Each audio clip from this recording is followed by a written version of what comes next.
Hello, guys. Hello. I'm going to be streaming about a second Bondi terror plot, and this is extremely disturbing. The police stopped this today. Give me a second or so that I can share the link out to everybody, and we'll discuss the latest news today, which is extremely confronting. It's extremely confronting, of course. Um, Again, thank you guys for tuning in. If you're watching, please consider subscribing and giving it a like. That way, more people will see the content and we can reach more people and discuss this stuff with more people. I think it's extremely important. I'll be discussing the Bondi terror attacks. I'll be discussing this second plot that just took place, and it's extremely disturbing. 1 second, I'm just going to be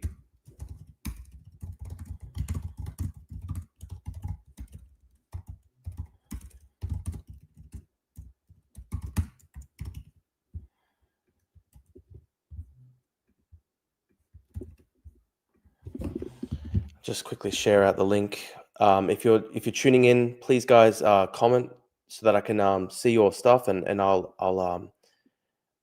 get back to everyone, get a bit of a dialogue going. I was extremely disturbed that there was a second plot potentially. So we'll be going into that today. We've got 20 people watching, I think, on YouTube, and about a couple dozen on Twitter already. So give me a second.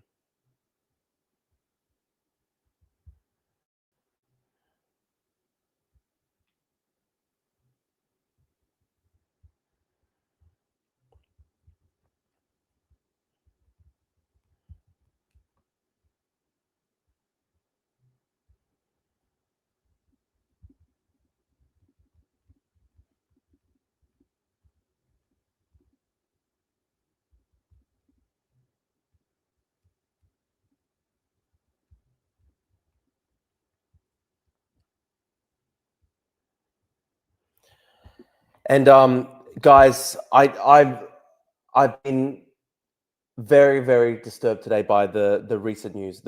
Like, we had 5 people. They were jihadists. They were in a car, pulled over by police. The police actually raided them. They're on their way to Bondi.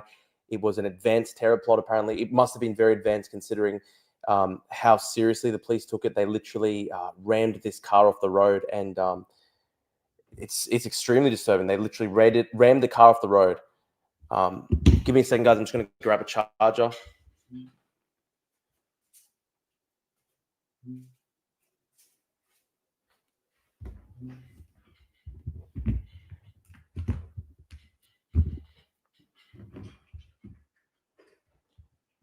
Sorry, I've got to keep my phone charged as I'm using personal hotspot. Sorry if my internet connection is not that good. I've just moved house, and as a result, I don't have Wi-Fi at my place yet. Just getting some comments, so I'll start reading some out. Drew, please confirm there was a second attack with weapon. There was not a second attack, but there was a plot, and this plot actually was advanced enough that police raided a car. They literally rammed a car off the road in Sydney. So let me just put up the link on my Instagram, guys.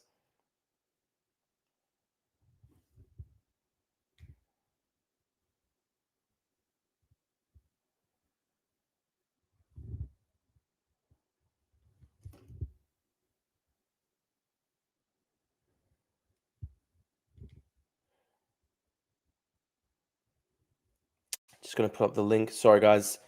I am just trying to manage this all on my own, but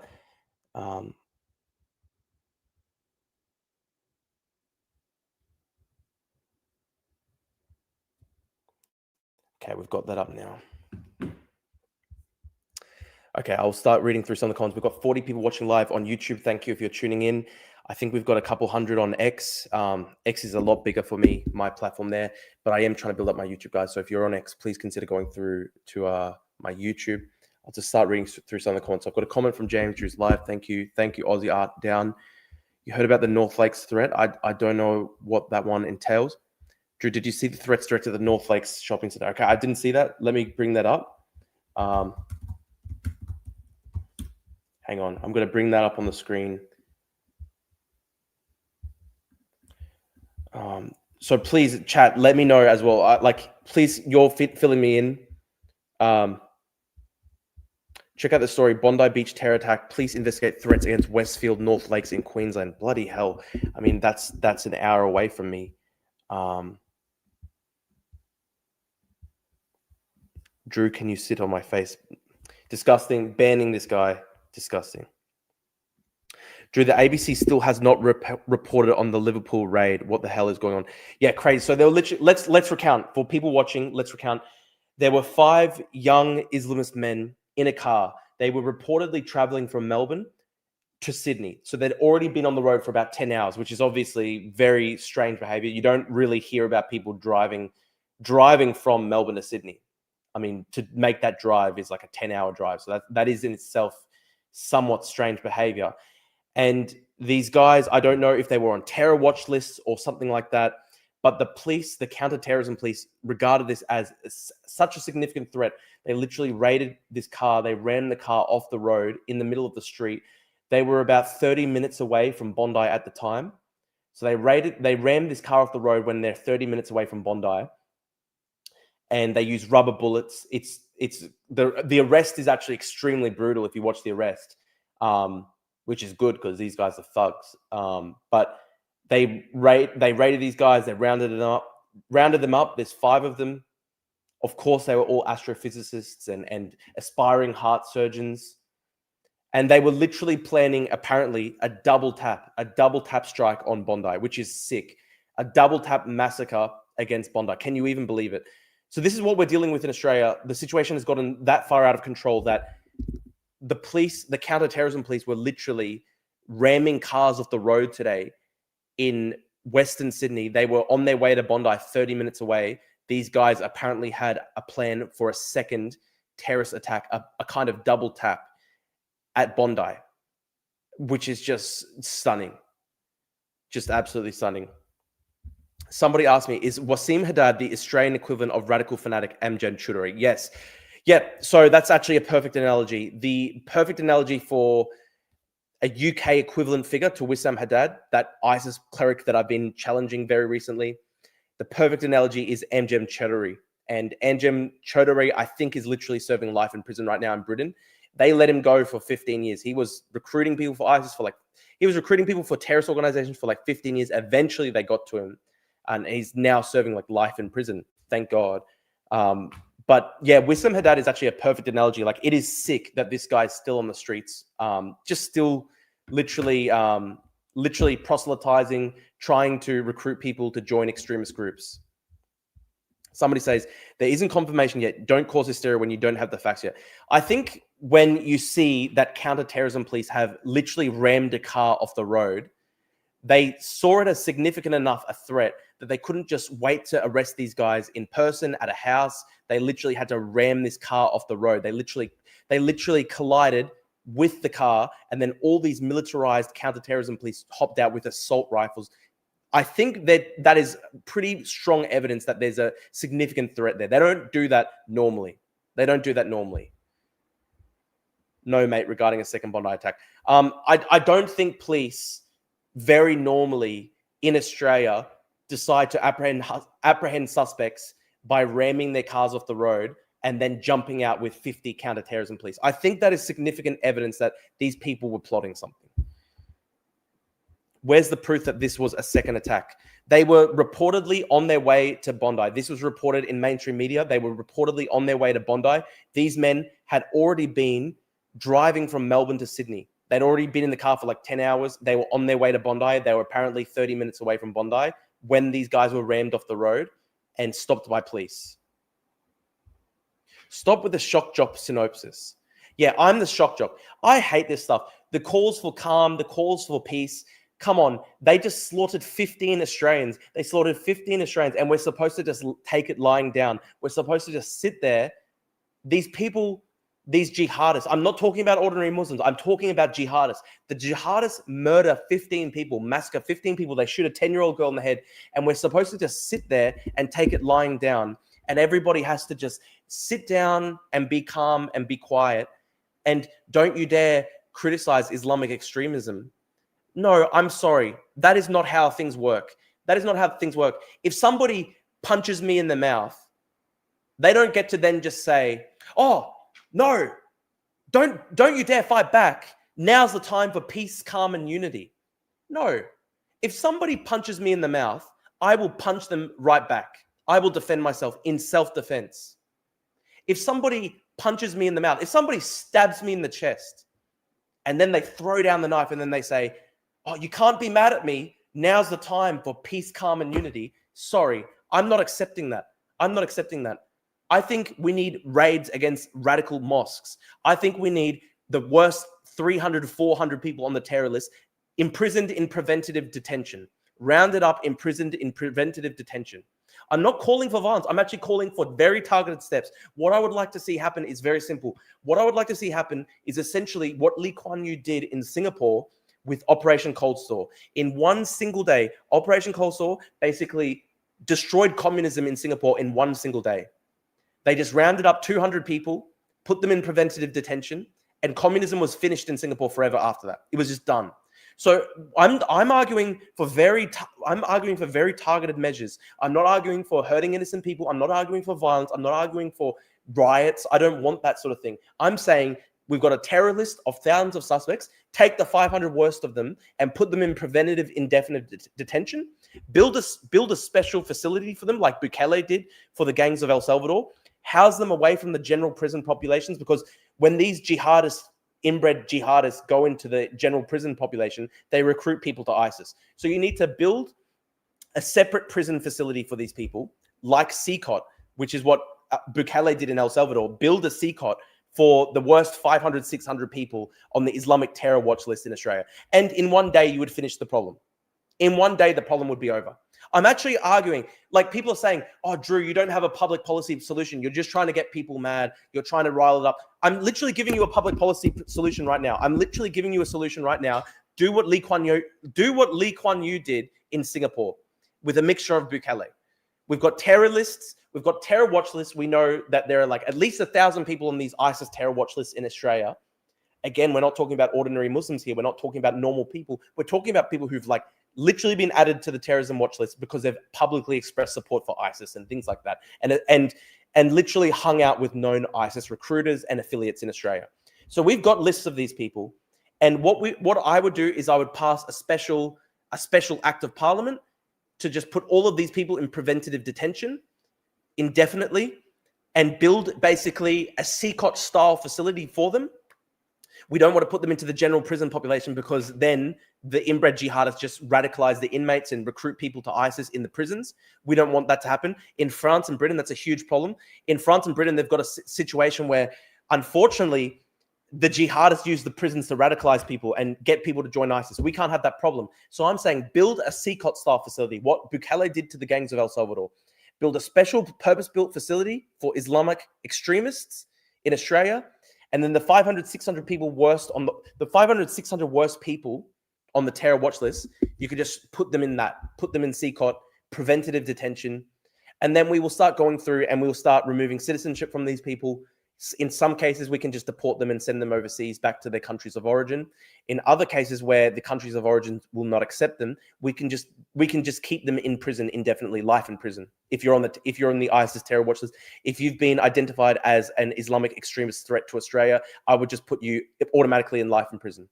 And this is literally just a perfect public policy solution. You could literally fix the problem tomorrow. This is what Bukele did in El Salvador. The problem was solved. El Salvador had one of the worst murder rates in the entire world. They solved the problem. They rounded up the gangsters, and they're gone. They're gone now. You can actually walk in the streets of El Salvador now, and you don't get shot.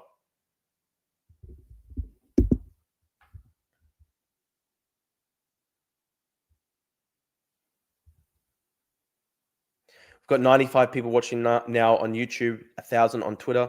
Thank you. Bruh, what about habeas corpus? Yeah, it's simple. I would suspend habeas corpus for Islamic extremists. I'm just telling you straight up. That is what I would do. I would pass an act of parliament, a lawful act of parliament democratically. We will suspend habeas corpus for about 500 to 600 people identified by ASIO, intelligence agencies, and potentially the courts as well. We can have a sort of a panel, national security courts. And based on the evidence, if we determine them in these sort of special tribunals to be a serious threat, a serious ongoing threat to the public safety of Australia, then I would keep the Islamic extremists in indefinite detention.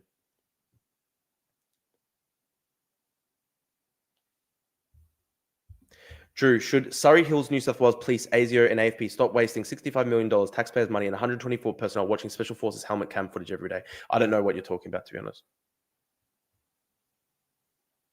Merry Christmas. Hello, what's news? Merry Christmas. I had a lot of friends today say that they don't want to celebrate Christmas in Australia. They don't want to go to public events anymore in Australia because they're scared of being slaughtered by Islamic extremists. So it's a really sad thing. We've got a question. We've got a comment here. Greetings from Lebanon. We have a history with these types of extremists. Yes, I know. Unfortunately, the Lebanese Christians, they lost their country to the Islamic extremists, and that is. Lebanon is the worst case scenario. Lebanon is the worst case scenario where your country, if the demographics change too substantially, you just lose your country. And Lebanon is just a disaster zone now. Lebanon is just like in a state of cold civil war permanently. It's a failed state. They can't pass any laws. They can't do anything. The state is just completely hollowed out and withered. And it's just a disaster. Lebanon is an absolute disaster. 110 people watching live on YouTube. Thank you, Guy. Yeah, Malachi, the sad thing is right now, our country is run by retards. Right now, our country is run by some of the most retarded people to ever run a government in human history. That is just the sad reality. It's really sad. It's really sad. Guys, see this. The Economist. Europe's populist right. Can they be stopped? I hope they're not stopped. Meloni, I like her. Bardella, I like him. Nigel Farage, I like him. Marine Le Pen and the AFD lady, I don't really like them because they've got that pro-Russia history. But Meloni, Bardella, Nigel Farage, I think they're all good people. And I think they're some of the only people who are actually trying to save European civilization. Oh, okay. ASIO, AFP, New South Wales Police, and Victorian Police are wasting 124 people looking at Special Forces helmet cam from Iraq and Afghanistan, looking at war crimes instead of protecting Australian people. Good point. I would completely end all war crimes prosecutions of Australian soldiers. 100%, I would end it straight away. All investigations into war crimes into Australian soldiers, they need to be ended. All those police resources now need to be redirected towards ending Islamic extremism in Australia. That is far more of a problem and far more important to the Australian public than did Ben Roberts-Smith fucking kill a Taliban spotter in 15 years ago. I don't care about that. I don't care about that. When I was like a retarded leftist, I cared about that. I don't care about that anymore. If we've got 100 people watching, if we've got 100 police personnel investigating Australian soldiers for supposed war crimes, every single one of those personnel should be redirected towards cracking down on the jihadist networks. So I actually don't give a fuck if Ben Roberts-Smith killed a Taliban spotter in 2012. I literally do not give a fuck. I care about the fact that jihadists are slaughtering Australians in the streets. They just executed a 10-year-old girl. They shot a 10-year-old girl in the head. Now there are many Australians who can't even celebrate Christmas anymore because they fear that they will be slaughtered by Islamic extremists in the streets of their own cities. So every single police officer that is currently investigating Australian supposed war crimes, fuck that. Everything should be redirected towards cracking down on jihadist networks. I do not give a fuck if Ben Roberts-Smith shot a Taliban spotter in 2012. Oh no, who cares? I don't care. I literally do not care. If Ben Roberts-Smith killed someone in Afghanistan in 2012, he killed a Taliban spotter. I mean, maybe it's bad. I don't care. I don't care. They killed a 10-year-old girl in Australia the other day. They shot a 10-year-old girl in the head. They killed 15 Australians. Australia first. I don't care about war crimes investigations into Australian soldiers from 15 years ago. Fuck that. I want to protect Australian citizens from Islamic extremists who are living in our country trying to slaughter people. That is infinitely more important than whether Ben Roberts-Smith killed somebody who kicked a Taliban spotter off a cliff in 2012. Who fucking cares?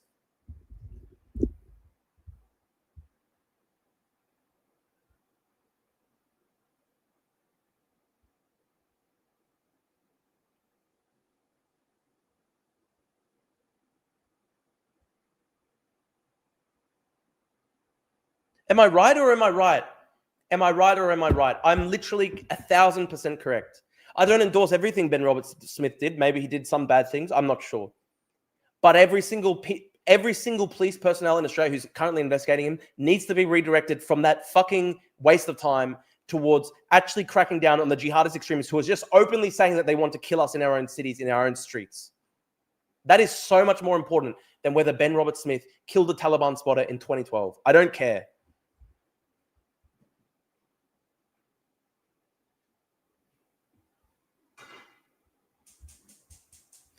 It's sad that this generation's kids can't even go out to celebrate Christmas. It's a joy that no child should miss out on, but jihadists just have to ruin everything. They want to destroy our country. They want to destroy our country. They want to destroy our culture. They view themselves as a conquering religion. Again, I'm not talking about normal Muslims here. I'm talking about the Islamic extremists. Unfortunately, we have too many of them in this country. I've looked into the statistics. There are some parts of Southwest Sydney where literally 1 in 100 young Muslim men between the ages of 17 and 35 literally joined ISIS or were stopped by Australian police in the process of trying to join ISIS in the middle of the 2010s. That's 1%. That's an insane statistic. Insane statistic. 1 in 100. Can you even believe that? Can you even think for a second how sick that is for a country where 1 in 100 are potentially able to join ISIS?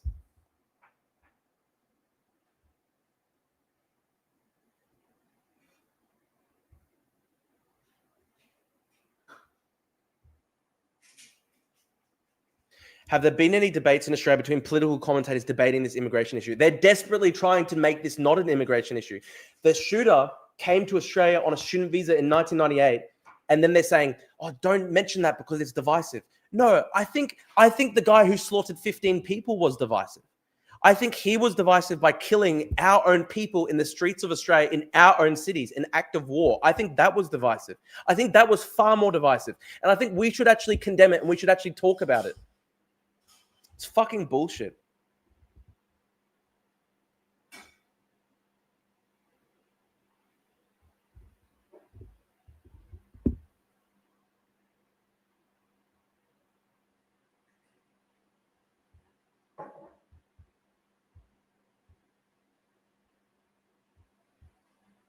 I'm just trying to read through some of the comments.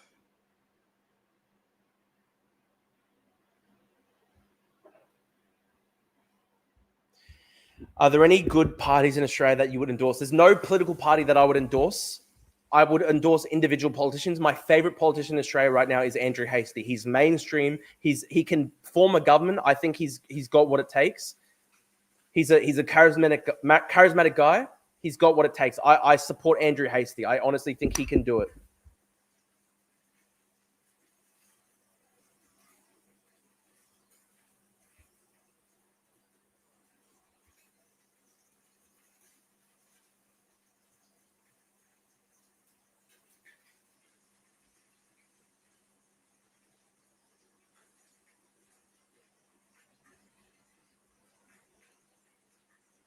Why don't Australia have politicians like Prime Minister Sinead Takachi? I wish we had someone like Sinead Takachi. I think that Andrew Hastie could potentially be that person. I really support Hastie. I think he can do it. Drew, can you set your camera up so you can do a mad 360 walking wraparound? That'd go hard. Okay.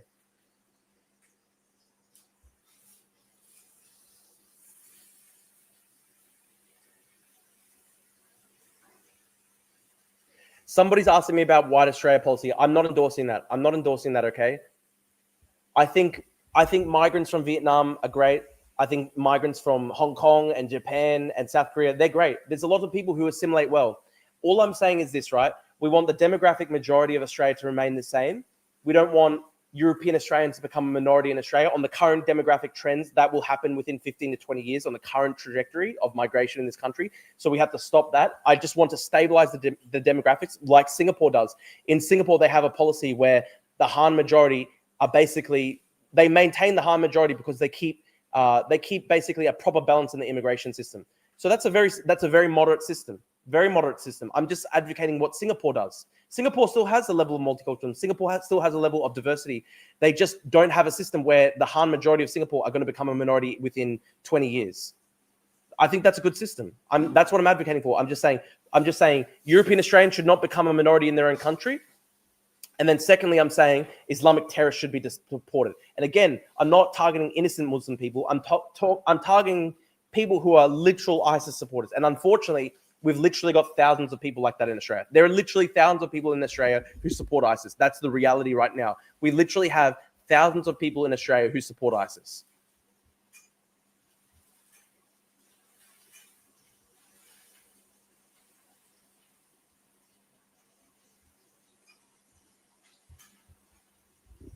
Yes, Australia is a European country. The demographic majority of Australia is European. It was the British Australians who built this country. I'm Greek Australian, and I can say that the British Australians built the country. They were the ones that shaped the culture of modern Australia. We're talking about the modern nation of Australia, which came into being over the last 250 years. And I don't think that culture should be replaced and destroyed. I think that's very normal. That's a very moderate thing to say.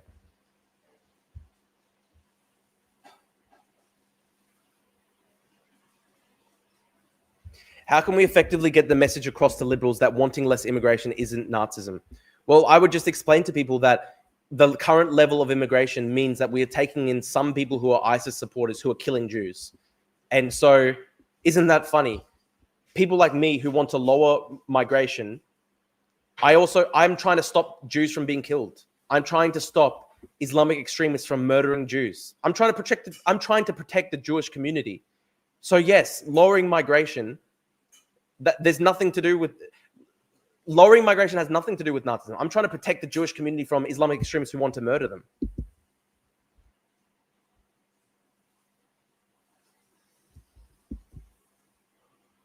And I have to say, it is interesting that the only politician that was supported by the public at Bondi, the literal mourners, the people who had lost their own families, was Pauline Hanson. That's a stunning thing. I think every single Labour politician and Liberal politician in Australia has to sit down and reflect on that fact, that the only politician that received a positive response from the mourners at Bondi, the family members who had literally lost their family members to Islamic terrorists who had murdered them, the only politician who got a positive response there was Pauline Hanson. That is something that Labour politicians and Liberal politicians need to think about and really reflect upon deeply.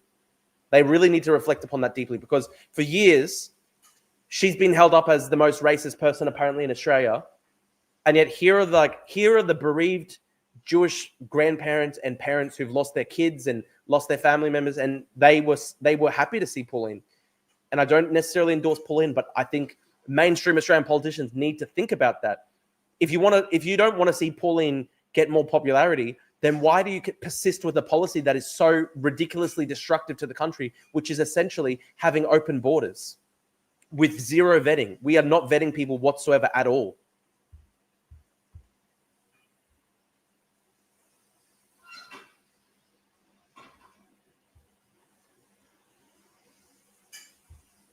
Someone says this: as a Greek Australian, we need to make sure that people are aware the difference between Greeks, wogs, and Islamic extremists. Yeah, the Greeks assimilated. My family assimilated.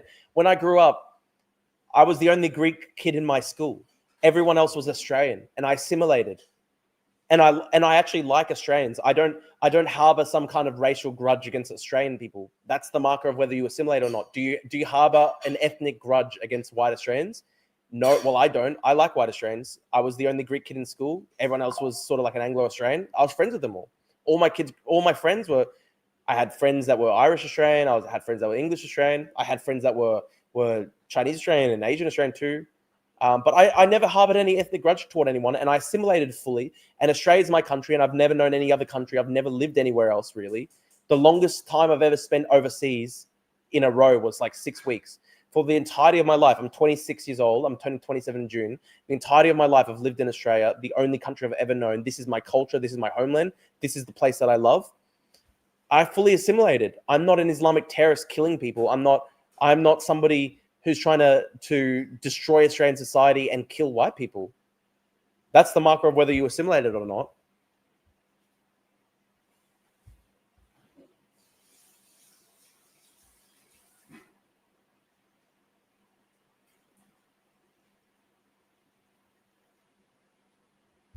Good question. How the fuck did it become normal for all Western countries to have open borders in such a short amount of time? That's a good question. Good question.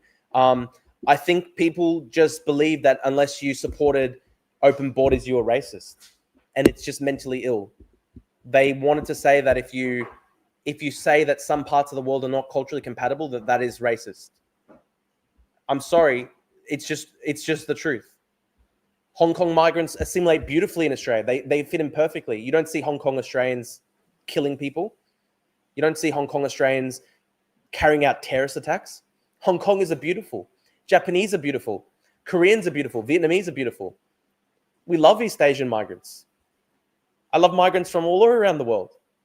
And there are some Muslim migrants that are good. I've got some Muslim friends. I'm saying that the extremists are terrible. And unfortunately, my experience is that too many of the moderates in the Muslim community make excuses for the extremists. That's unfortunately been my experience. I have a Muslim cousin who converted to Islam, and he was telling me that the Bondi terror attack was done by Jews. He couldn't even accept that an Islamic terrorist did it. And so that's my experience. My experience, unfortunately, is that too many Muslim so-called moderates are making excuses for the extremists. That said, I don't think any normal Muslim person should ever be bullied or picked on or anything. I'm talking about extremists. I'm always talking about extremists. I'm a very moderate guy. I'm very centrist, you see. I'm just going through some of the comments.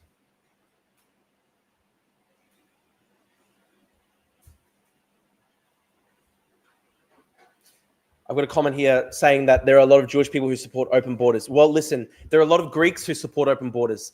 I think there's a lot of similarities between, for example, Jews and Greeks. Both have been historically diaspora peoples. My family were obviously in the Greek diaspora. I'm a fourth generation Australian, so I identify as Australian nationalist. But you know, some Greeks identify as kind of like a cosmopolitan people, and they support open borders too. And I don't agree with that. I think every people have nationalists, and every people have, you know, the lefties. And I don't like lefties. I'm supporting the patriot side.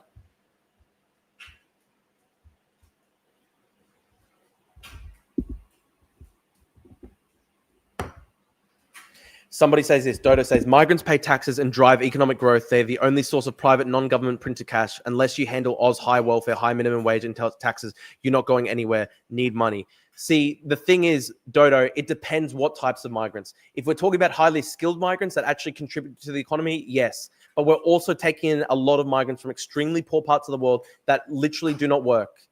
And that is not successful for any country. Britain has a situation where the Somali community in Britain, a majority are not in work. That is a disastrous statistic. That's a really difficult thing for any country to go through.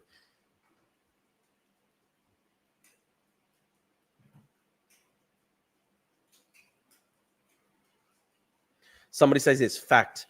Australia has a low crime rate despite a high migration rate. Australia had a high crime rate in the 80s and 90s than it did today. Yes, many immigrants haven't assimilated, but the vast majority have. I know that probably the majority have assimilated, but I hate this argument where people say, well, the overall crime rate is down, so therefore there's no problem. Some types of crime are up. For example, in my city of Brisbane, the amount of home invasions are up. My cousin had a home invasion. He was held at knife point in his room at midnight. Woken up to terrible screams, woken up hearing these guys, he screams at them, they come back with a knife, they go downstairs, get a knife from the kitchen, hold him at knife point in his own room. Home invasions are up. And unfortunately, the truth is that a lot of these home invasions are unfortunately being driven by migrant youth criminals. That is unfortunately the case. Often second generation, but that is not itself a good thing, because if it's second generation, it's showing still a failure to assimilate and integrate into Australian society.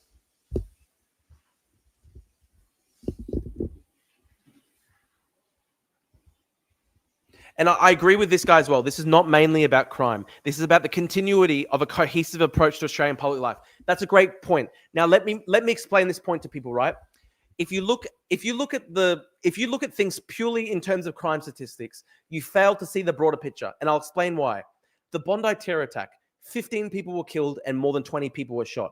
So that gets registered in the crime statistics as 15 murdered and 20 people shot. What it fails to account for is the fact that there are now hundreds of thousands of Australians, millions of Australians, in fact, who've also been impacted, who have been impacted.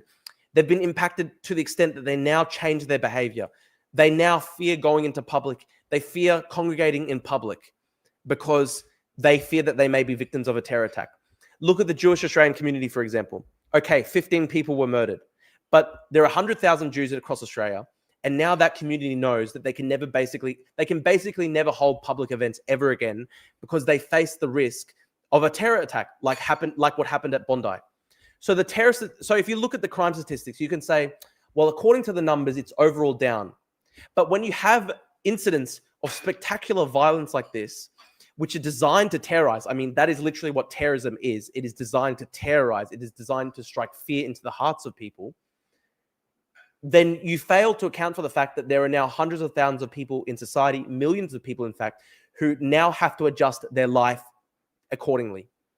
I now sleep with a hammer next to my bedside table because my cousin was the victim of a home invasion. So that's a great example, right? A gang of migrant youth criminals broke into my cousin's house at night and held him at knife point in his own room at 12:30 at night. Now, the crime statistics record my cousin as a victim of that crime. Of course, I'm not counted as a victim of that crime, but here I am as somebody who lives on the other side of Brisbane who now sleeps with a hammer under his bed because my close family member was almost stabbed in his own room at night. So that's what I'm saying here, right? If you look at crime statistics purely through the lens of the numbers on the graph, you fail to account for the fact that there are all these people across society who are being terrorized by these recurrent crimes, by these spectacular acts of violence, by these home invasions, by these terrorist acts. Somebody like me, I'm not recorded in the crime statistics when my cousin has a knife pulled on him in his own bedroom at 12:30 a.m. at night.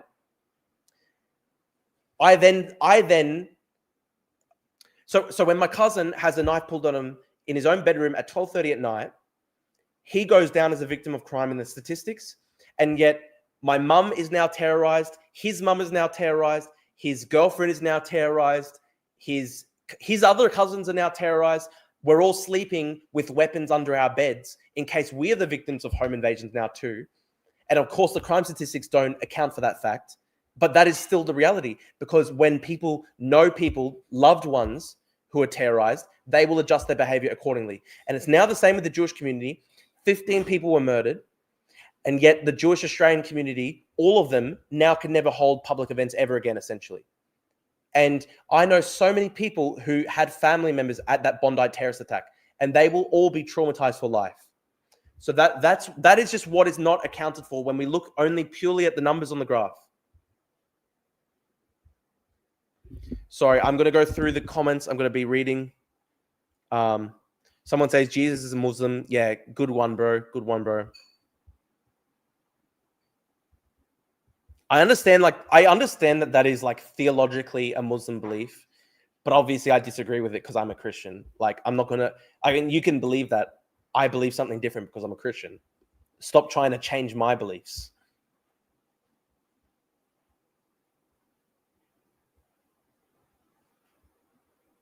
I love the stupid lefties in the chat who are trying to troll me. Like, fuck you, just retards. They're literally just retarded. These people hate me so much. They hate me more than the actual terrorist who slaughtered 15 people. They hate me more because I'm daring to speak about it. Just mentally ill cases. They're literally mentally ill.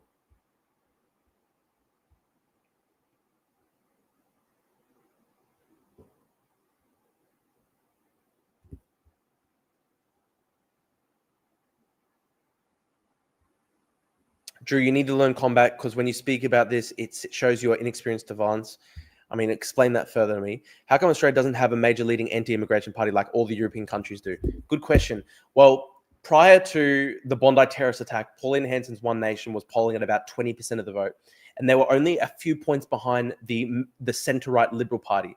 Now, after the Bondi terror attack, that may change. There may be a shift towards One Nation because a lot of people across Australian society have been terrorized by this Islamic terrorist attack. And it's pretty surprising. Only a few percentage points need to shift. And Pauline Hanson's One Nation Party, which is the populist right party in Australia, would there then be ahead of the centre-right Liberal Party in terms of polling. You should let these leftists call in and debate you live on the issue. You can use it for content. I mean, yeah, sure. Okay, I'll literally put the I'm gonna put the invite link into the YouTube chat, and anyone can join, and I can debate them.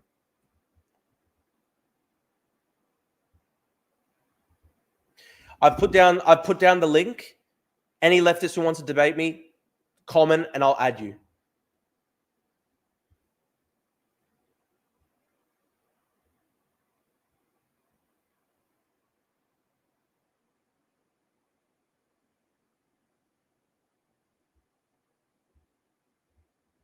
Why were the terrorists going to Bondi? Was it to attack the vigil today? Apparently, yes. Apparently, yes. That is the current information that we have. They were raided by police. They were 30 minutes away from Bondi. They were rammed off the road. The police saw it as that serious that they had to ram the car off the road.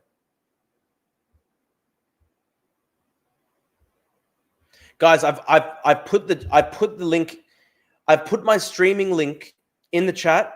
Anyone can join. Debate. Come and debate me. I'm happy to debate people.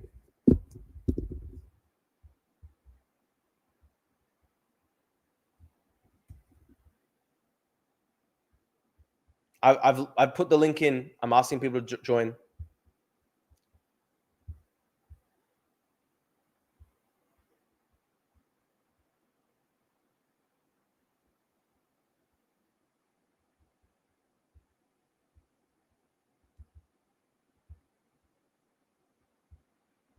You know what? Okay, one thing I want to talk about, right? I'm going to put this up.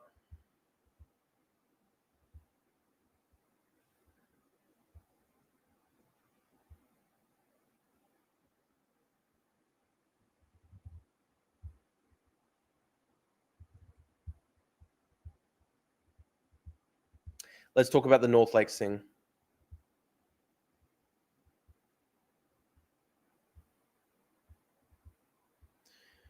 Bondi Beach terror attack. Police investigate threat against Westfield North Lakes in Queensland. Police are investigating a threat made against a popular shopping centre with officers placed on alert as a precaution. Queensland Police Service issued an eternal alert after information received by Crime Stoppers. They won't say much. Okay, there's not much information here.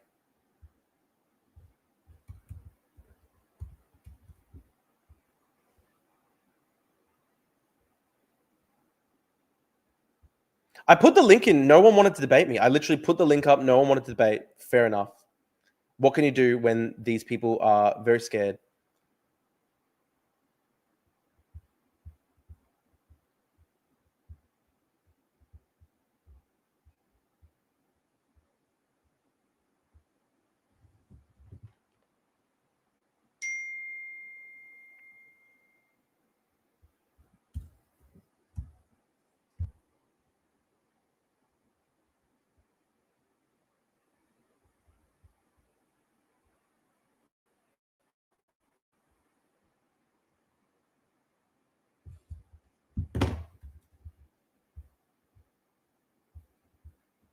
Guys, thanks for tuning in. We've got 130 live viewers on YouTube, which is great.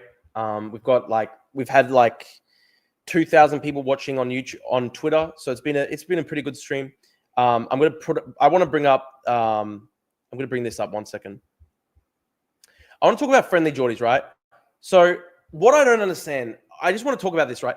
Friendly Geordies was literally the victim of a crime gang. It was a Muslim crime gang that was linked to ISIS. Like the Alameddine crime family in West Sydney literally has known ISIS links. This has literally been in the news before. So it's a Muslim crime family involved in the trafficking of massive amounts, industrial grades of crystal methamphetamine, cocaine. They've been linked to ISIS. And they tried to firebomb him and murder him. And somehow it never clicked in his head, hey, why are these people in the country? I don't understand. I literally don't understand. Like, how can you still be a leftist at that point? How can you still be a leftist at the point at which a Muslim crime gang linked to ISIS tries to murder you? And I don't know, like, you're just like, you don't even, the thought doesn't even cross your mind, why these people in my country? I actually don't even understand, like, how?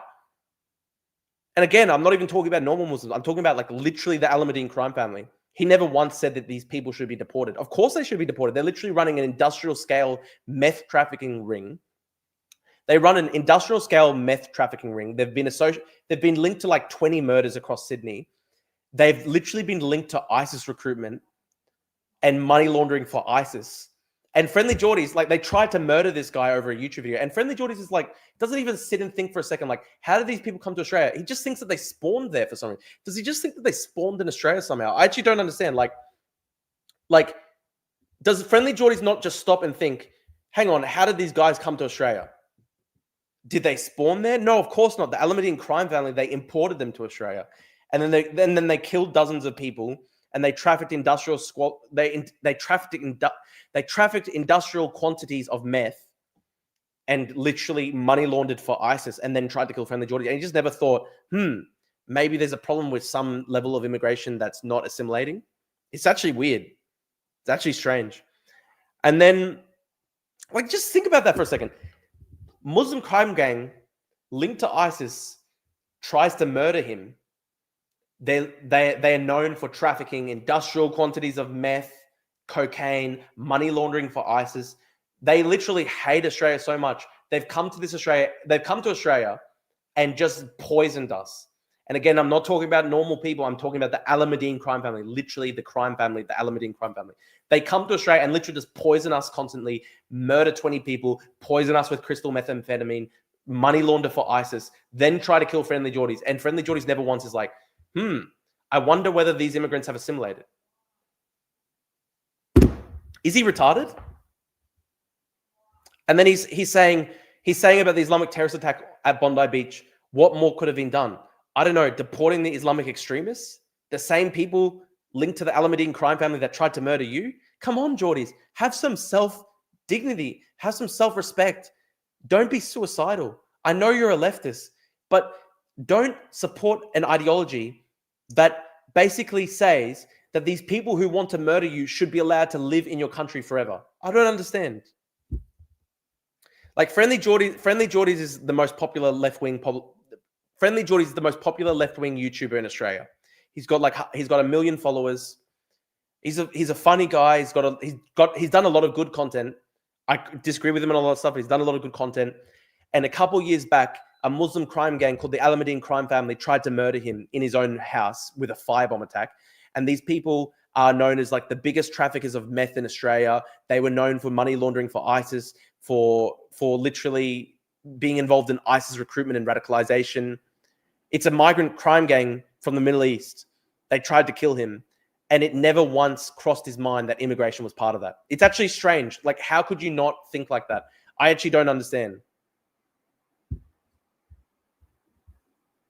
Drew, you need to be aware of the differences within the Muslim community. Most terrorism is done by Wahhabis, not mainstream Sunnis, Shias, or Sufis. Why must a Sufi be held accountable for a Wahhabi? And listen, as I've said about 5 times in this exact live stream, Sufi Muslims are fine. Moderate Muslims are fine. I'm talking about people who are literally extremists. A lot of them, they're the Salafists, the Salafi types, the Wahhabi types, the jihadists.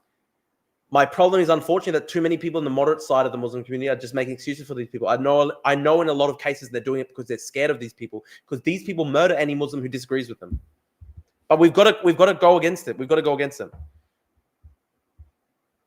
I know, yeah. So we've got a chat here saying Geordies is pretty centrist or center-left. I know that he's a leftist. But all I'm saying, right, is wouldn't your worldview potentially be impacted if a foreign crime gang came to your country and then just tried to kill you while trafficking meth and recruiting people to ISIS? How would that not have an impact on your worldview?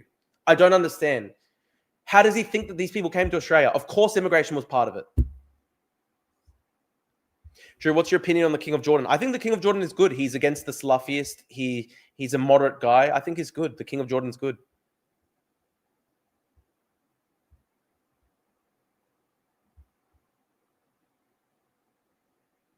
The criminal families in Australia are the home facilitators. The actual criminal coordinators and heavy hitters live in Dubai and Qatar. That's true. A lot of them go overseas to Dubai and Qatar, but it doesn't matter. It doesn't mean we can't deport the foot soldiers. We can deport the foot soldiers.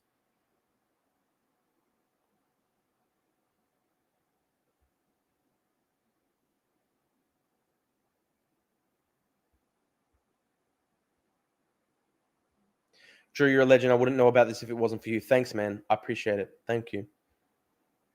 Damn, why is there so much ISIS activity in Australia? My country has more Muslims than Australia does, and we have never had a Muslim terror attack and have no ISIS. I wonder what country you're from. That's interesting.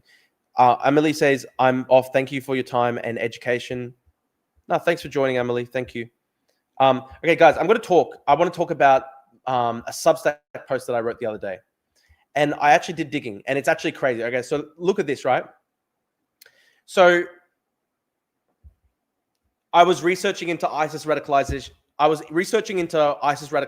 Western Sydney, and this, like, what I found is actually mental.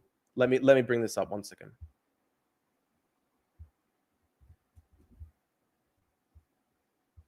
Okay, let's go through this. Crazy times. Muslim leaders come out warning there in the West again, around not cracking on the Muslim Brotherhood. Yeah, fully ban the Muslim Brotherhood. Fully ban it. They're a pathway for radicalization. They're a pipeline for radicalization. Full circle says, I'm from South Africa. We have 1 million Muslims, but 0 Islamic violence ever. That's interesting. That's interesting. Okay, so let's go through the statistics, right? I think people need to understand just how bad it is. So I was researching ISIS recruitment numbers in Western Sydney, and it's actually crazy. So 1 in every 140 young Muslim men between the ages of 17 and 35 in the Western Sydney suburb of Lakemba joined ISIS or attempted to join ISIS at the height of the terrorist group's activity. That's a crazy stat. Can you believe that? 1 in 140. So you could take a random sample of 140 young Muslim men between the ages of 17 and 35 living in that suburb in 2014, and 100 of them will have joined ISIS or attempted to join ISIS. Like literally going overseas to fight for them or being stopped in the process of trying to leave the country to fight for ISIS. Commonwealth say stream every day, please. I will try, man. Yeah, I know. I'm sorry. Someone said my internet's not good. I'm trying my best, man. I've got no internet because I unfortunately moved house, so I'm unfortunately using personal hotspot. Bad connection. Yeah, I'm sorry, guys. I'm trying my best. It's tough because someone's saying the audio and visuals is cooked. Oh, damn. My internet's fucking up. That sucks.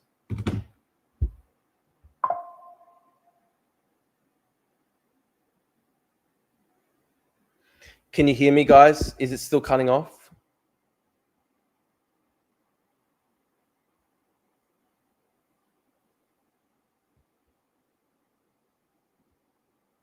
It's getting better now. Okay.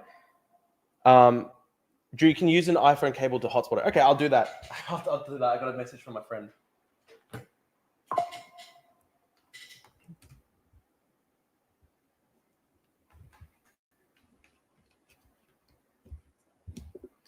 Okay, I'm using a wide connection for my hotspot. Someone said, for respect, what do you do, Goyim? Okay, thanks, man. It's fixed. Okay, I don't know. Some people are saying it's fixed. Some people are saying no. It sucks, man. I just moved house, so my Wi-Fi connection's not fixed. It will be fixed tomorrow. Someone said, you're legit my favorite streamer and you got talent. Keep at it, man. Thank you. I will keep trying. I've started to really enjoy streaming. It's actually fun. Yeah, so this study, it's young men between the ages of 17 and 35. 17 and 35. Yeah, someone's saying it's better now. I'm using a wide connection. Hopefully that fixes it. I'm using a wide connection.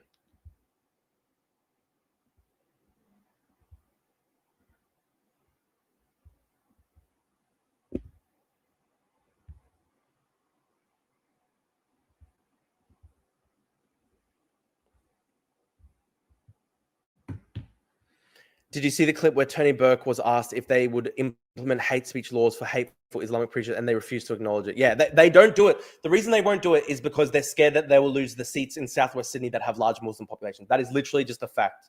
Philip Khoury in the Australian Financial Review wrote that today, and he's a respected, like, mainstream centrist journalist.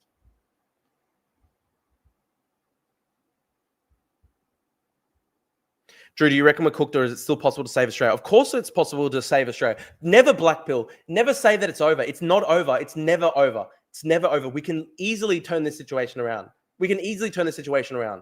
Never black pill. I hate these people who say leave the country. Never. Stay and fight. It's our country. Never, never leave. Never black pill. Never black pill, ever. Are you hearing me, guys? Never black pill. Never say the country's over. Never say the country's finished. Australia's not as bad as Britain. Australia's not as bad as France. I think Europe is actually a lot better. I think Europe is a lot worse. I think Europe is a lot worse overall. But where our problem is as bad as in Europe is in certain parts of Sydney. So if you look at Southwest Sydney, some of the ISIS extremist hotspots are literally as bad as Europe. But overall, Australia can easily be saved. Easily be saved. Never black pill, never give up. I hate those people who are just doing demoralization propaganda where they're like, oh, it's over, bro. The West has fallen. The West has not fallen. We're in a bad place, but we can fucking save it. Never let these people say the West has fallen. Never, ever, ever. I hate those demoralization black pill agents. The West has fallen. No, the West has not fallen. We are part of a living tradition. We are still fighting for it. We won't give up. Don't just go silently into the good night. Don't just bend over and die. Don't just roll over and die. Don't just put your neck on the executioner's blade. Don't just accept submission. Don't just give up. Don't just accept annihilation and oblivion. Don't do it. Keep fighting. Save your civilization. Save your culture. It's our culture. It's our civilization. And we won't give it up.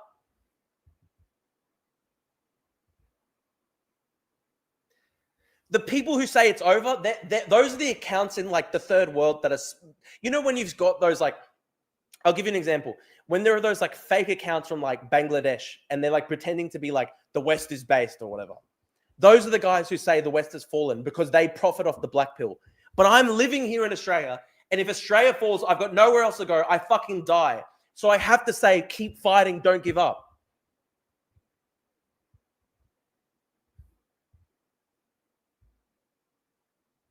Where else are we going to go? I've got nowhere else to go. I can't go to Cyprus. My family's been in Australia since 1950. On my mother's side, 1950. That's what? 75 years. I can't go back to Cyprus.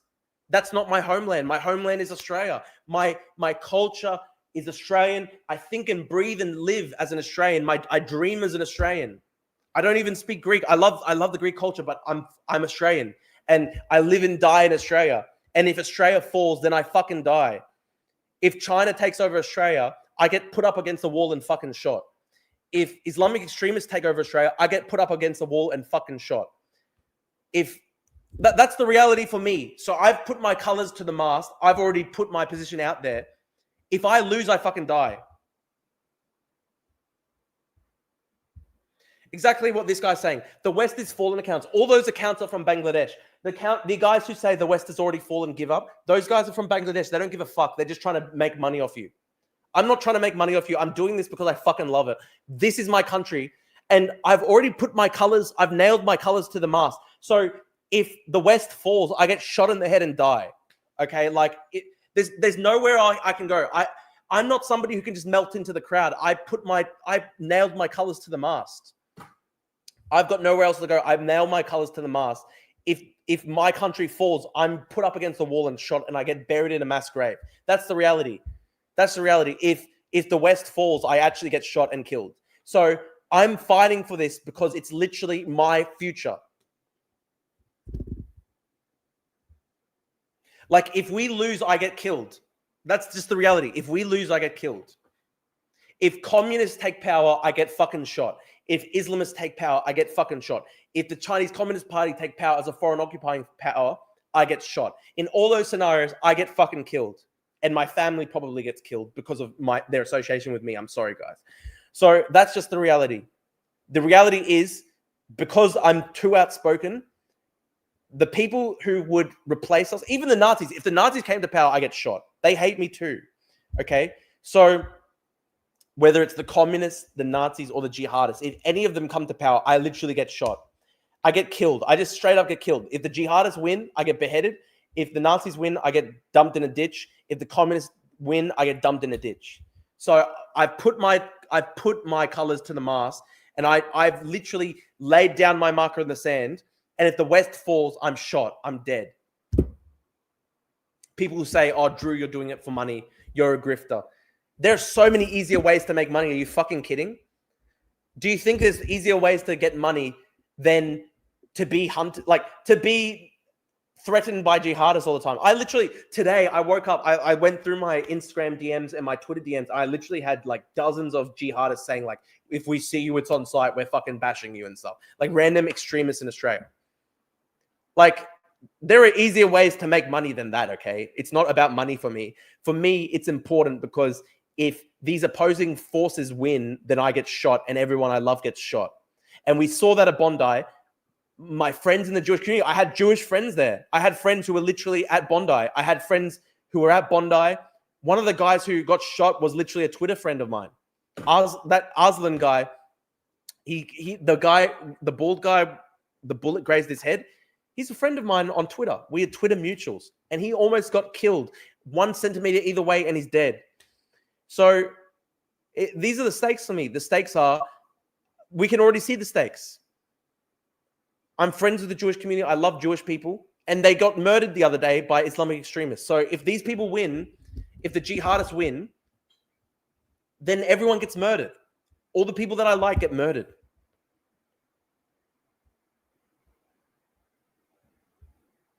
If someone thinks Drew is slop posting, wouldn't it make sense to just accuse him of being motivated by alienation and frustration? I am alienated and I am frustrated. Of course I'm alienated. I'm alienated because 15 of my countrymen were slaughtered by jihadists the other day and massacred, and a 10-year-old girl was executed, shot in the head. I'm alienated. I'm very alienated. I look at my country and I say, what has become of my country where 10-year-old girls get shot dead in the streets by jihadists? I feel very culturally alienated. I feel very lost in my own country. I feel very adrift. So I feel very alienated. I am an alienated young man. 100% I am an alienated young man. Please put that down. Please put that down next to my name. I am an alienated young man. I'm a young, alienated Australian man. And the reason that I'm alienated is very legitimate. The reason I'm alienated is because I just watched 15 people murdered by Islamic extremists in my own country, my own countrymen slaughtered. I saw a 10-year-old girl get shot. And I had friends at that gathering by the beach, and they literally lost friends who were murdered. That's why I feel culturally alienated. That's why I'm an alienated. That's why I'm an alienated young man. I think that's pretty reasonable.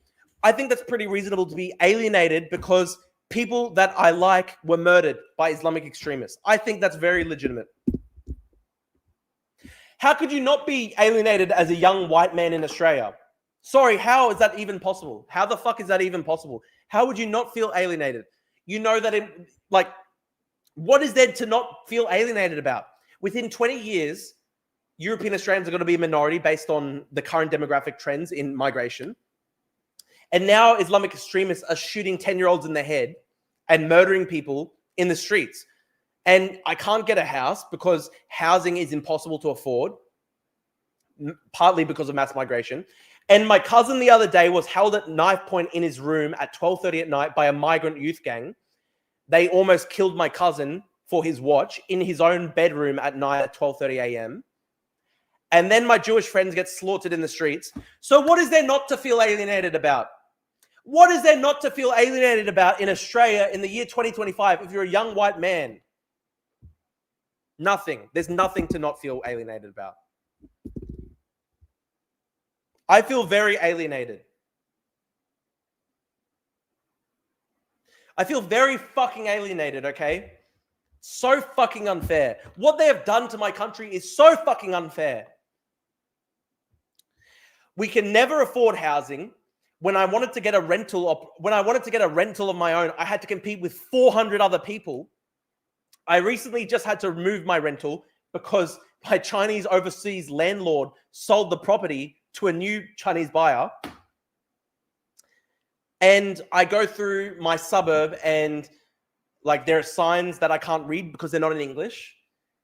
And then jihadists are massacring my friends in the streets. And I literally had friends at the Bondi event where they got murdered.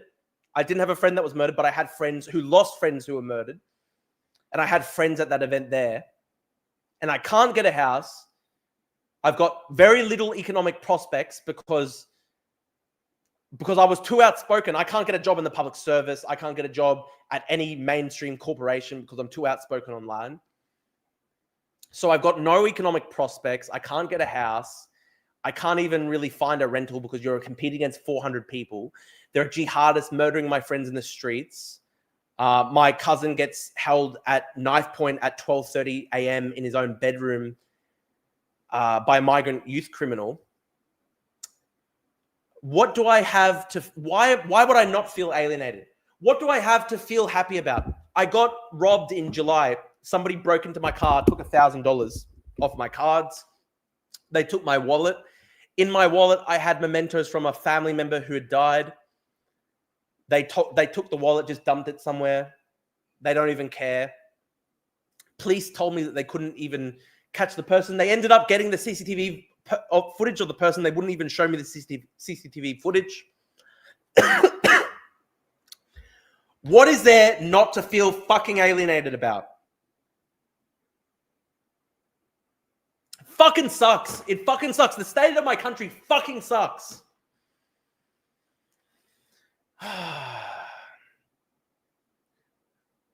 The Labor Victorian Premier, Jacinta Allen, said, Australia is a nation of foreigners. Every single person is a foreigner who lives here. Unless you're Aboriginal Australian, you are not a legitimate Australian. That was her argument. So I don't have a country. Leftists want to abolish Australia. Let's just go through my gripes. Let's go through my gripes. I don't have a country because leftists say that Australia is this evil, white, genocidal, settler colonial state founded on genocide, abolish Australia. Every year on January 26th, they march to abolish Australia. They burn the Australia flag. So I don't have a country. The Labor Premier of Victoria tells me that Australia is a nation of foreigners. So nobody's even Australian. I can't even count myself as Australian. Now jihadists are murdering people in the streets. They kill a 10-year-old girl. They shoot her in the head. I had friends at the event. They're terrorized for life. My cousin gets held at knife point in his room at 12:30 a.m. by a migrant youth criminal who threatens to murder him for his watch. I can't get a house because house prices are 15 times the median wage in my city. We've got some of the most unaffordable housing in the world. We run one of the highest migration rates in the entire world. When I tried to get a rental earlier this year, I was competing against 500 people.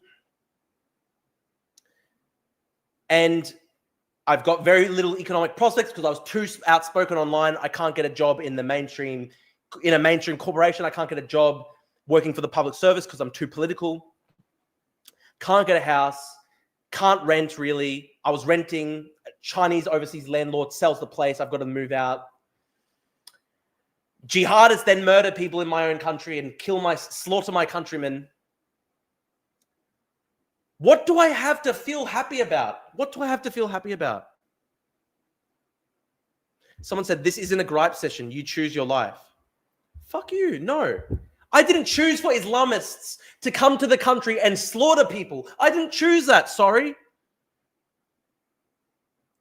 I didn't choose jihadists coming to this country shooting 10-year-old girls in the head. I didn't fucking choose that. No one gave me an option. We didn't put that to a vote. We didn't have a referendum. Hey, do you like inbred jihadists coming to the country shooting 10-year-olds in front of you? No one put that to me in a fucking referendum. The country's fucked. The country's fucked. What do I have not to feel culturally alienated by? I feel very culturally alienated, and I'm proud to feel culturally alienated, because if you're not feeling culturally alienated in Australia today, you're fucking retarded.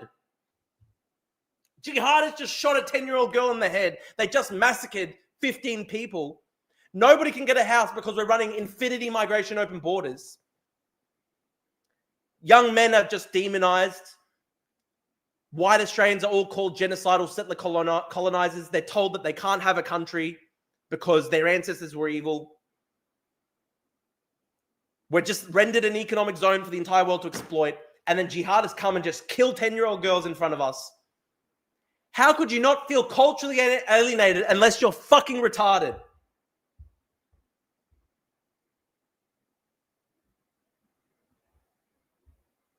Someone is right. They're saying don't blackpill. Good point. I'm not blackpilling. I'm just outlining why it's fucked. I'm outlining why it's fucked, but I'm saying don't blackpill. Keep fighting. We've got a political project to win.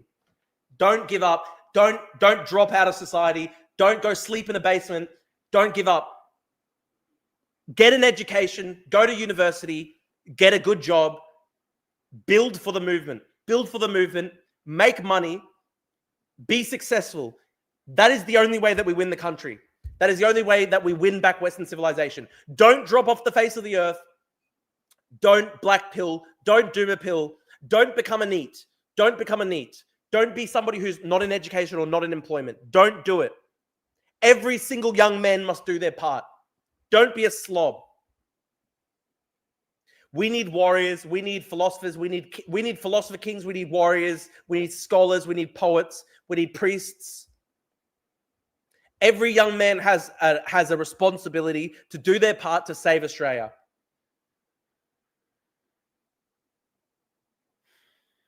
Every young Australian man has a responsibility to do their part to save the nation.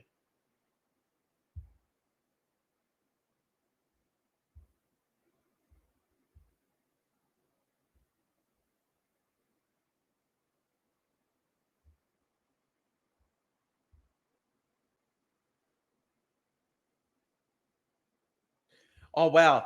The radical was born in Australia. He didn't come to Australia. Therefore, immigration is not the problem. No, it is the problem because this guy lived in Australia his entire life and yet hated the country and hated our culture and hated our people enough to slaughter 15 people in an Islamic terrorist attack. Okay? The fact that he was born here doesn't mean that he's Australian. I could be born in a stable. It doesn't mean you're a horse.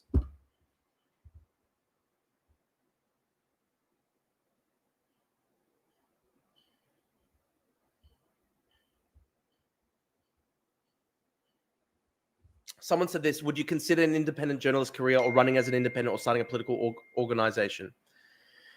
I would like. I'm trying to do independent journalism at the moment, and eventually I would like to do politics, but that's a lot down the track. I want to build up my own base first. I want to make a career for myself. I want to have some money behind me so that they can't destroy my life and bankrupt me if I lose. You know.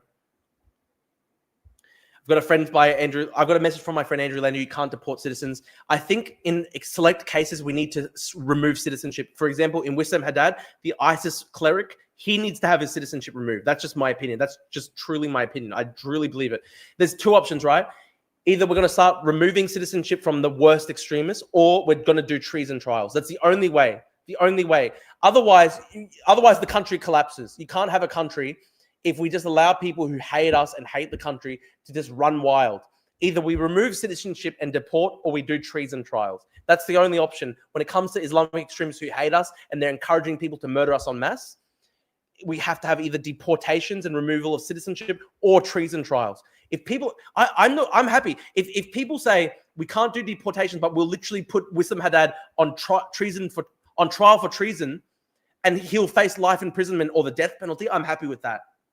But the alternative right now, where we just let them do whatever they want while they like literally piss on us, and they're joking about killing and raping us all, and they're just planning to do it openly, and we're just letting them do it. Sorry, that's suicidal.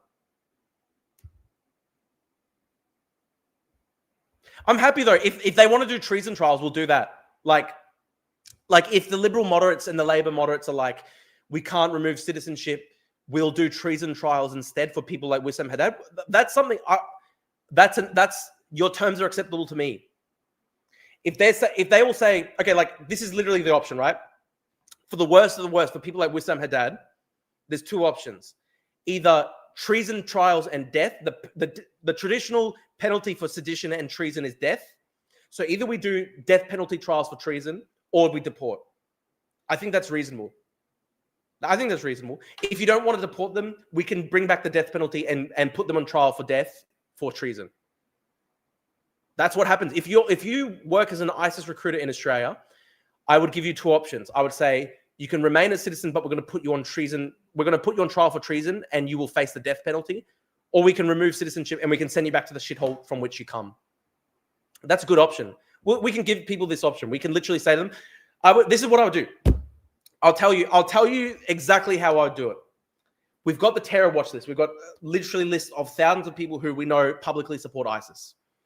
So what we will do is this. Operation Cold Sore. Simultaneous dawn raids against all these people. Their doors get knocked down by heavily armed, militarized police. Rabid police dogs are barking in their faces as they wake up to utter terror. And they're torn from their beds. And then they get put into a specially built facility for Islamic extremists called CCOT. We'll do what El Salvador did for Bukele. And again, we're not talking about normal Muslims here. We're talking about literally the 500 worst ISIS recruiters in the country. We'll build a specially purpose-built prison facility for Islamic extremists, and we will hold them all in indefinite detention. And then we will say to these people, we'll sit down with them in the interrogation rooms, and we'll just say this. You have two options. You can voluntarily renounce your citizenship, and we will send you to a shithole country from which you come. Or you can stand trial for treason, and the penalty is death. Simple. That's sensible. That's actually moderate. The moderate option is that. The moderate option is that. The moderate option is we round up 500 of the worst Islamic extremists on the terror watch lists. We put them in indefinite detention, suspend habeas corpus specifically for them. We hold them in a specially built facility like CCOT, which El Salvador does for the El Salvador gangs. And then we bring these people into the interrogation rooms and we just say this. There are two options. You will face treason trials and death, or we will remove your citizenship and you can go live overseas at a shithole country from which you come. That's pretty good. I think that's reasonable. I think that's fair. And I think you can do that with 500 people and that's enough. I think that would send a clear enough message that people won't participate in Islamic extremism anymore. Comment here. How the fuck is this young bloke half the life experience making more sense than these fucking old cunt pollies need to get into parliament? Look, thank you, mate. I appreciate it. That's very nice. Someone says, I've seen ISIS flags out the front of homes in Western Sydney. Yeah, it's messed up. So let's recount. This is the strategy. I'll literally tell people what we're going to do. This is what I would do if I was Prime Minister tomorrow. I would pass a special act of parliament. This special act of parliament would allow us to put 500 of the worst Islamic extremists in indefinite preventative detention, suspending habeas corpus. We would build a specially purpose-built facility to hold these people so that they're not in the general prison population and they can't then radicalize the general prison population, convert people to Islam, and try to recruit people to ISIS. We'll have a specially purpose-built facility for Islamic extremists. About 500 to 600 of the very worst. People we know, people who have been tracked on the terror watch list for years for publicly expressing support for ISIS. Then, when they are in these facilities, we will bring them into the interrogation rooms and we will give them two options. We will say to them, we will remove your citizenship and you can be deported and you can live in any country of your choosing, or you can stand trial for treason and face the death penalty. What's wrong with that? Honestly, what's wrong with that? I genuinely think that's moderate. I genuinely think that's sensible.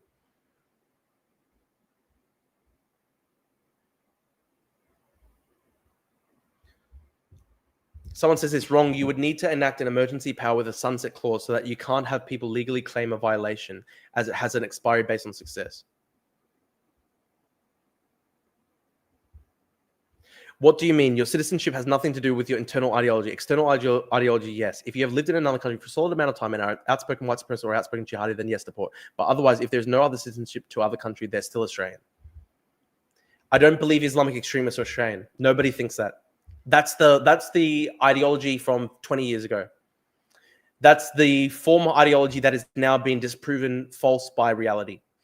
And what we have determined from reality is that people are not assimilating. People can be born here and live here for 30 years and still join ISIS and kill us. So at that point, reality has disproven the blank slate theory. At that point, reality has shown that no, not all people are Australian. You can be born here and be a citizen and you can still not be Australian. And the reason why is you're an ISIS supporter and you want to kill us. It's pretty simple. We determine whether you're Australian, whether you love us or whether you hate us. If you hate us, then you're not Australian. If you're an Australian citizen born in Australia, but you hate Australia based on Islamic extremism, you are not Australian.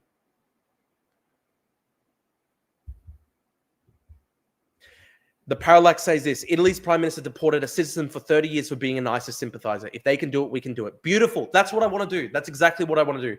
If you can be a citizen for 30 years, but if you support ISIS and you want to kill us, we will deport you.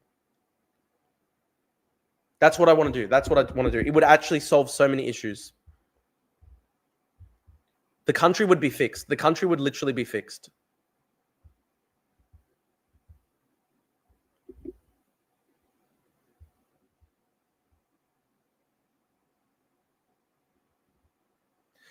You know, we have to kick the leftists out of power. We have to kick the leftists out of power. Of course they do. They've fucked over the country massively. They've massively fucked the country.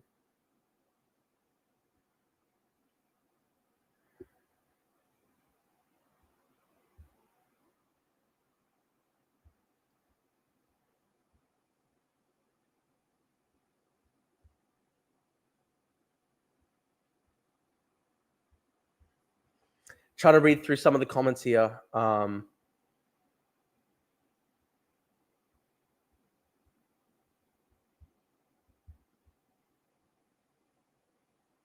Drew, if we can jail NSM, we can jail Salafists. Yeah, of course. Jail the Salafists. It's so easy. It's so obvious. There's a fix everything button, and it's very simple. Just jail the Islamic extremists. Jail them and deport them. How fucking easy is it? Like a fucking retarded 2-year-old could come up with that policy. Like, seriously, you could be 3 years old and come up with that policy. Should we let the people who want to kill us remain in the country? No. That's it. We solved the problem. We literally solved the problem just there. That's it. We fixed the social contract.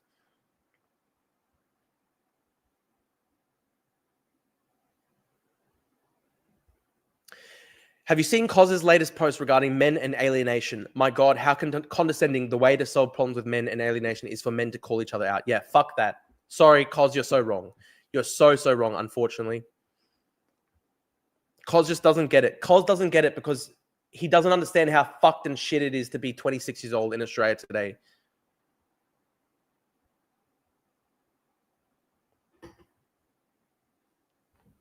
Kos is like a very successful person. He's got a successful business. He's got a beautiful family. He's done very well for himself. So that's why he doesn't have to suffer alienation. But for everyone else, we're suffering. And that's the reality. That's how I feel. I'm just telling you how I feel.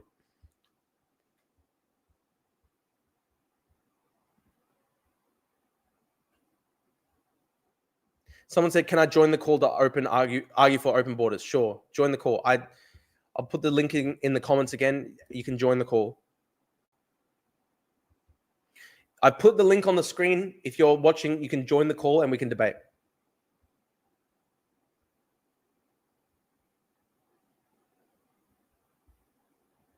Which intellectual disability do you have? I don't really have a disability. I mean, I don't know. Like, I've suffered a bit of anxiety and stuff in the past. And I've suffered a lot in the years. I'm somebody who feels things very deeply, and I've suffered a lot.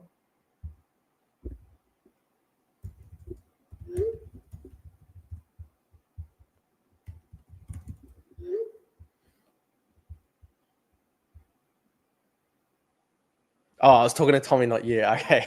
Okay, that's pretty funny, to be honest. Drew's BPT too emotional. I don't have BPT. I don't have BPT. I'm like rationally upset based on rational things.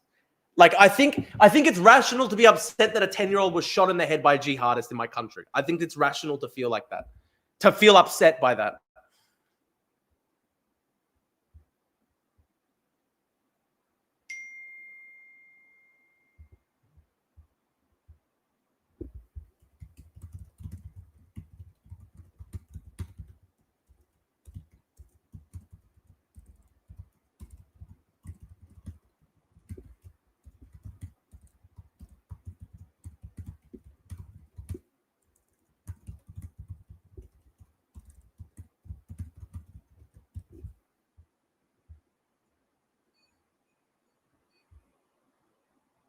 Can I join the call to argue for peace with China?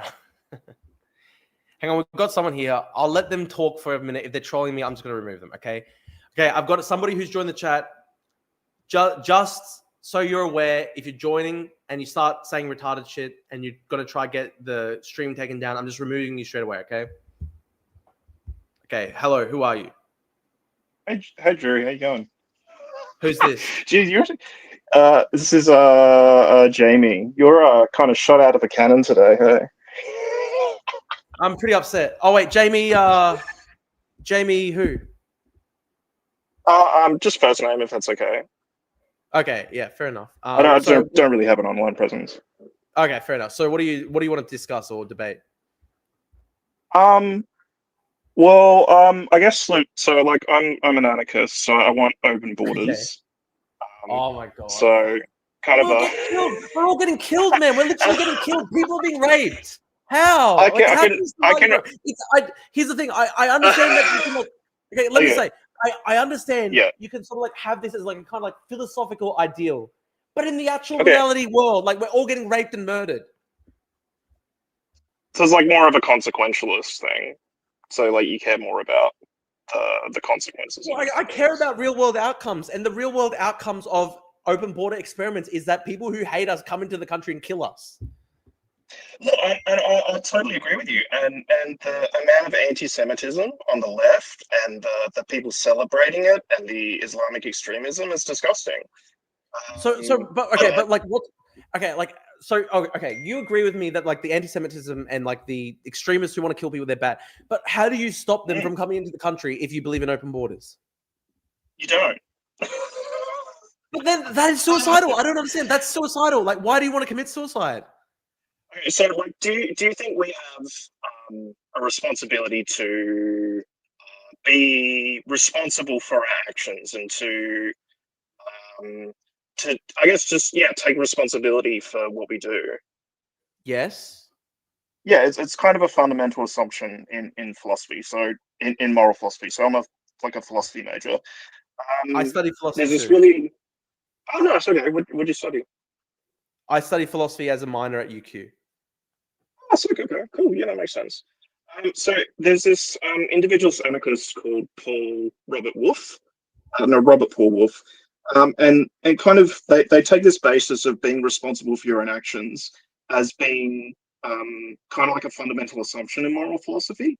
And from there, they kind of extrapolate that no kind of government can be compatible with that duty to be responsible for your own actions.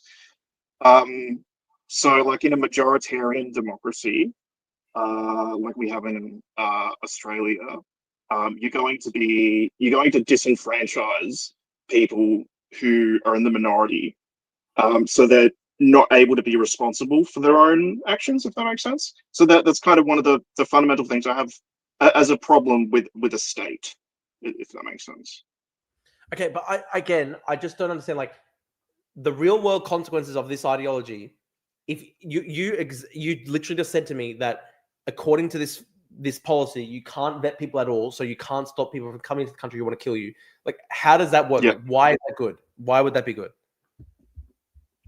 Well, then you wouldn't have any external force. I'm coming at it from a deontic perspective, so I care more about the means of approaching things as opposed to the actual consequences that happen for You a don't range of care. issues. When people get killed, like that's if the content. Okay, if Yeah, you know that. Okay, you know that famous line from No Country for Old Men, where it's like, if your no, rule led you to this, like I can't, I'm paraphrasing right now, but it's like, okay. if your rule led you to this moment, of what purpose was the rule? It's like, what's the point of your philosophy if the outcome is we get killed? Um, well, I think the implications of consequentialism are kind of too uh, repugnant to accept. Like, there's this example of uh, have you heard of this like surgeon example where you can like kill one person and then you can save five people by transplanting their organs, but you're like still in the action you're killing an innocent person to save other people. I find that very I mean, yeah, repugnant and and I that's don't bad. Like agree with it. that is Yeah. bad. I'm not a full utilitarian. I'm not a full consequentialist. I understand that there are Okay. sometimes like that's a perfect example, right? But in just practical terms, I recognize that if a policy were to result in people coming into the country to kill me, I think that's bad. And you're saying that like that shouldn't even be a consideration. I just don't understand. Yeah, pretty much. I guess I'm too much of a Kantian, so But, but but okay, but why? Like, what's the point of this ideology if you get killed? I don't understand. Like, what's the point if we get murdered?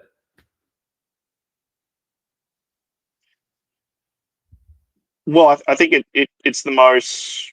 Well, I think there's a number of criteria you can judge a normative ethical theory by.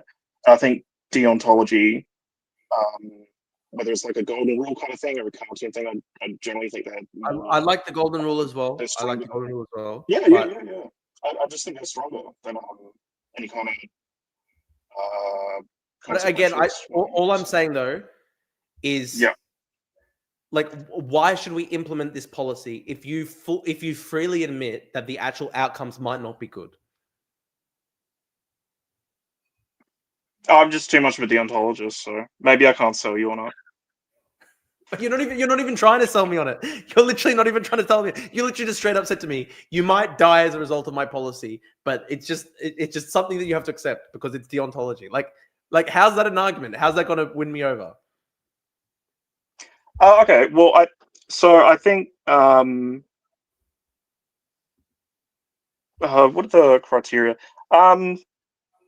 Look, I think like epistemically, it's too hard to. I think one of the reasons that generally gets trotted out is epistemically, it's too hard to see far into the future for results. Yeah, Does that make sense? So yeah. okay, but we are living right now with this experiment sort of playing out in Europe and Australia, and we are living with the consequences. So it's reasonably foreseeable that people who will come into the country and kill us that hate us, and it is actually happening. So, like, it's one thing for you to say that, like, this theory might potentially be good in the abstract, but you've also just freely admitted to me that in practical terms, we may be killed. And then when I try to ask you about that, like, why should I accept that? You won't even try to sell me on that at all.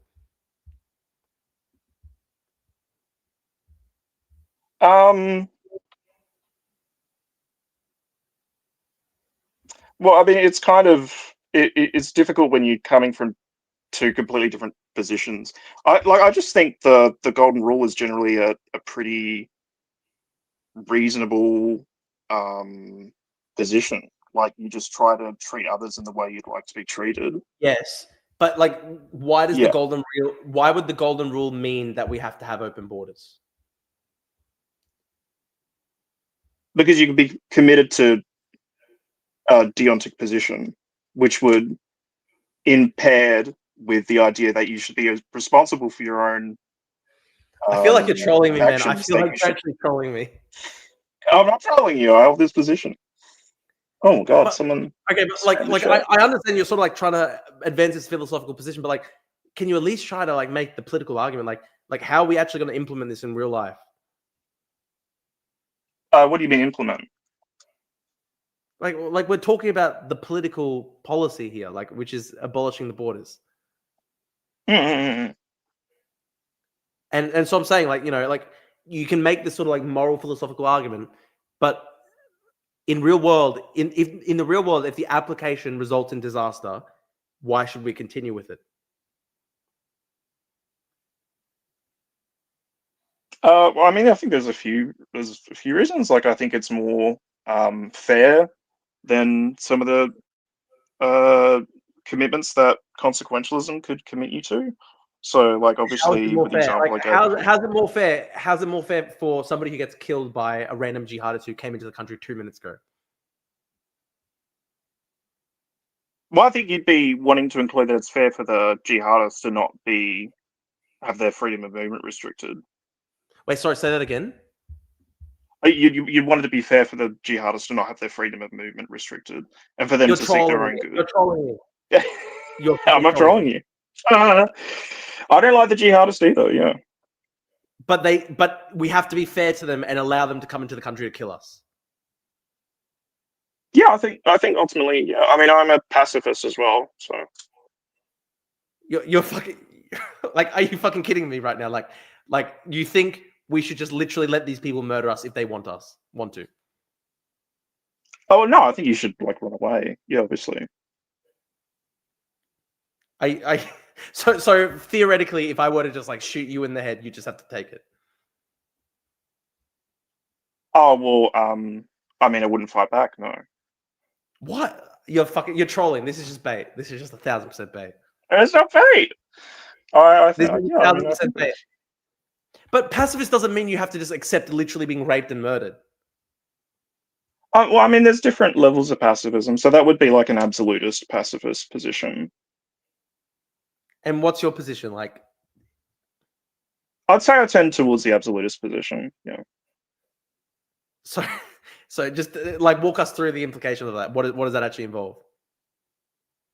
Oh, you can take the lead if you want. Sorry, what was that? What do you think it involves? Well, like you literally explained that like if a jihadist is shooting at you, you just have to accept it. Yeah, I mean, you'd run away, but yeah, I mean, yeah. What about fighting back against them? What about like shooting back at them? No, you should probably not do that. No. Why? They're trying to kill you. Why can't you defend yourself? Well, because you'd be impeding on their autonomy. You're impeding on their autonomy to kill you. Yeah. You're fucking retarded. I'm sorry, you're just fucking retarded. Surely you're just Oh, trolling. you don't have to use that word. Come on. I'm not trolling. No, I'm not trolling. Maybe I'm too naive.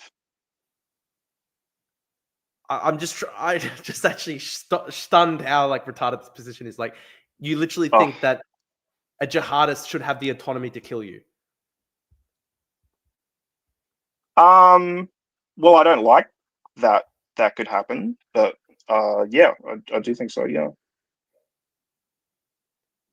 Why? Why do you want that? Do you want to die? Like, I don't know. Are you just suicidal? Like, maybe you need mental health help or something. No, of course not. No. Just, are you like 12 years old by any chance? Like I remember having these kind of retarded philosophical positions when I was like 8. No, I'm an adult.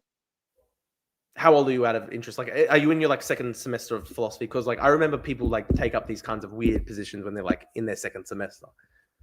No, I'm a mature age student. Yeah.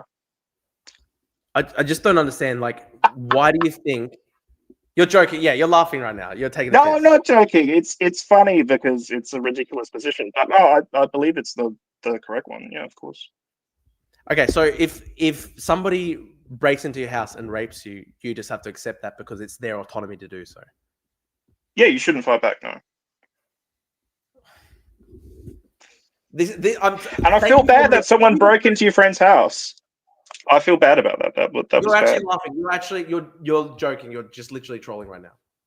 No, I'm not. Like yeah. I mean, that was bad that happened.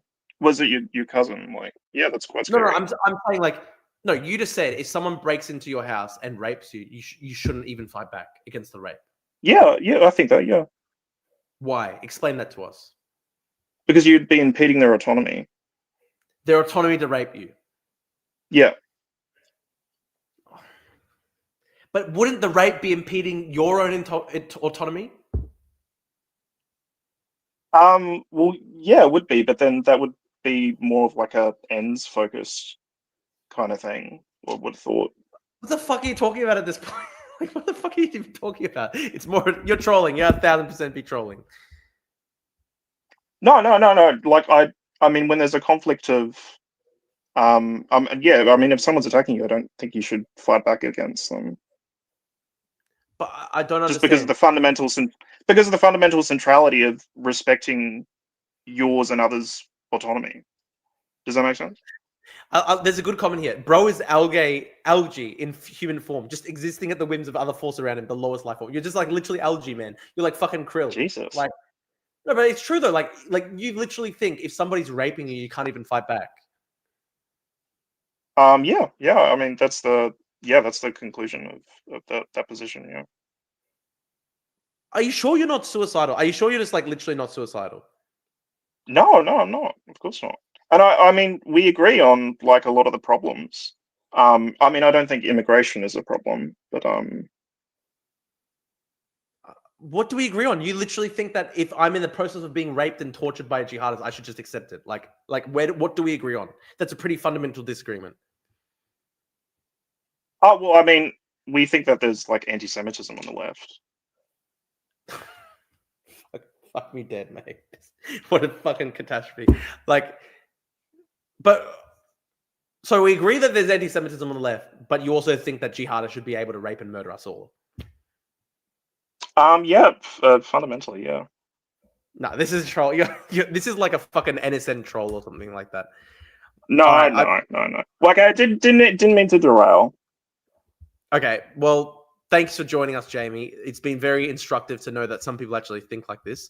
I think I'm going to go to the next call. There's someone, Chris Eunice. Thank you, Jamie. You can come on another time.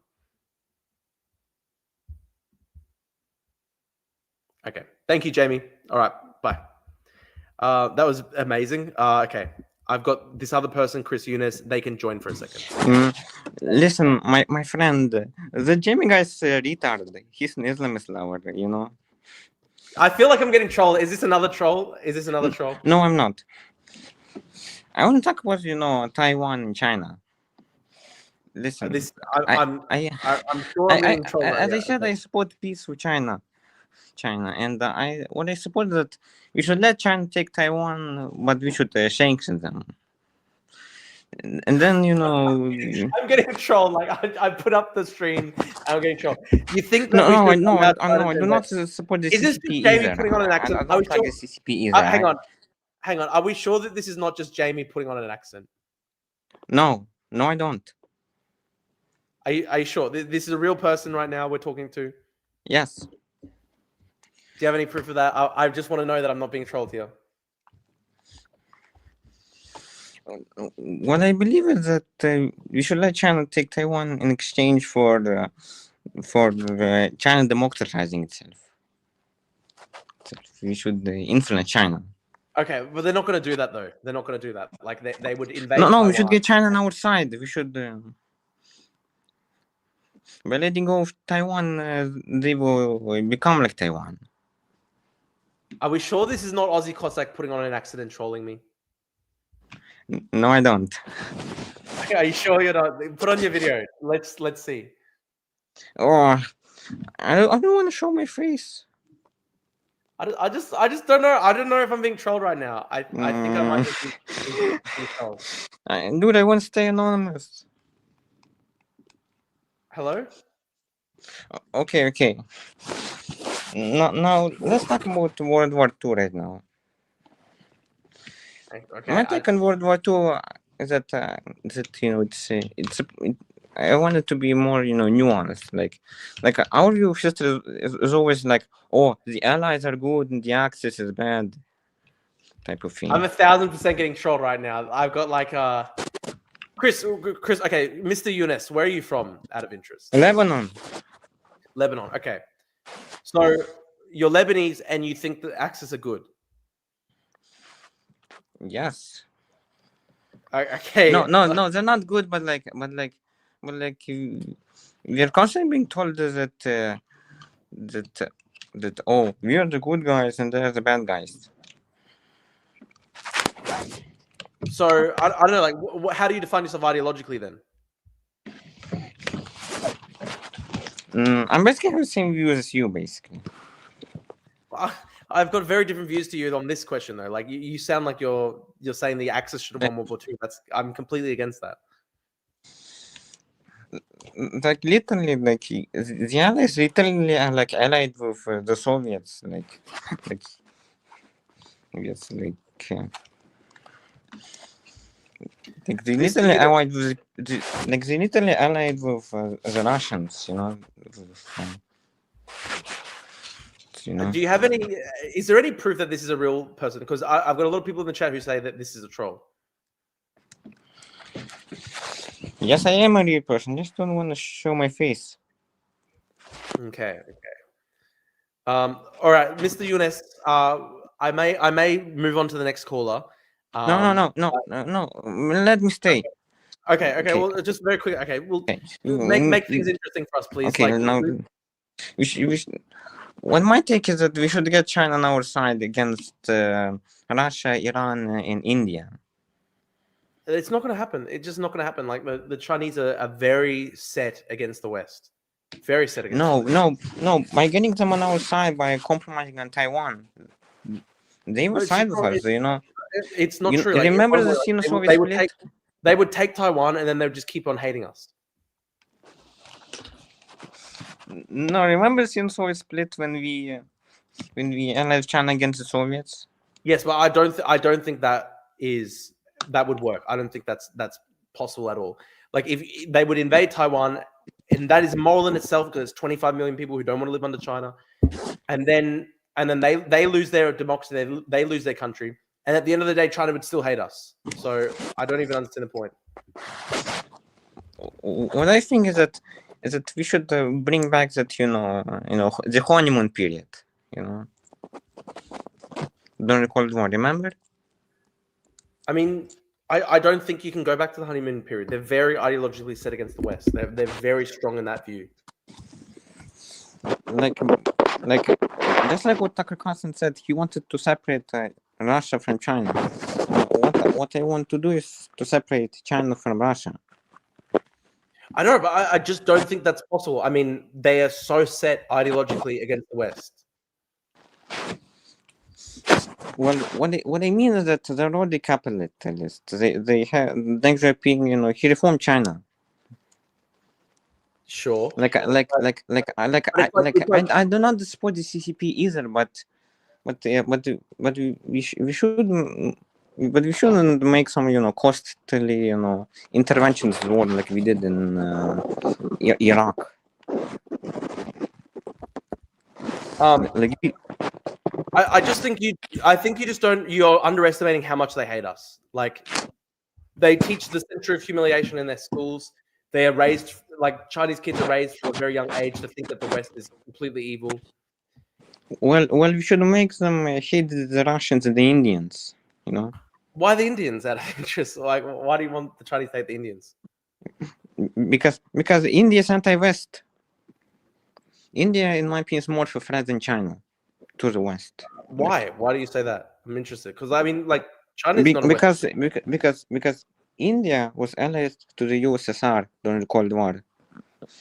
I mean, for a long time, the Chinese were allied with the USSR in the Cold War. It was only up until the split that they started out the allied. The split was like the moment China broke away from the Soviet sphere of influence.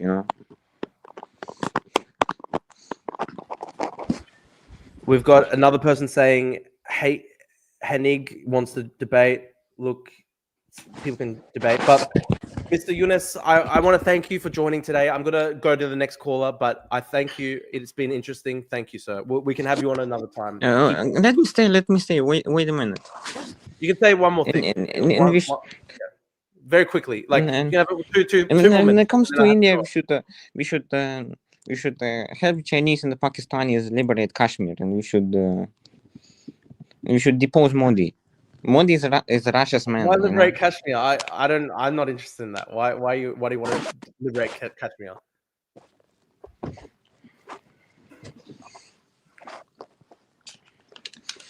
Okay.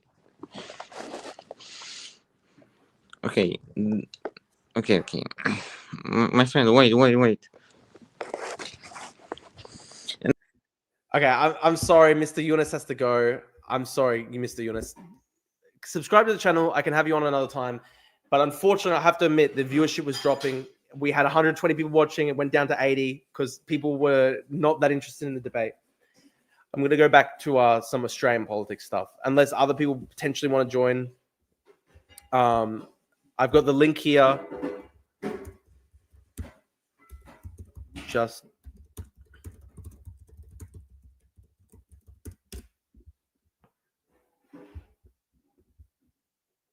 Mr. Yunus. Thank you, Mr. Yunus. I'm sorry that I cut you out. It just we had people leaving the conversation because a lot of people want to focus on Australia tonight.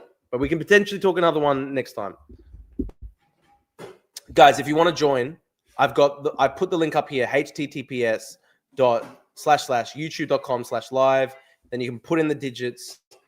The link works on mobile. You can just put it in your Google or whatever. It'll come up.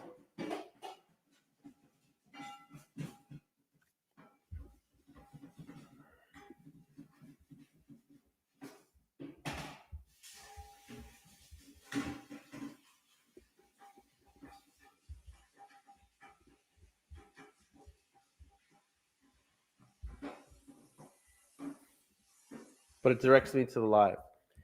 Guys, I'm clicking. Okay, let me explain, right? If you go through to streamyard.com/522, you will be able to get in. Oh, shit, sorry. Oh, shit, I was putting in the wrong one. Okay, my bad. Okay, guys, join the StreamYard. It's https://streamyard.com/522 HAM26PE. You can join in and debate.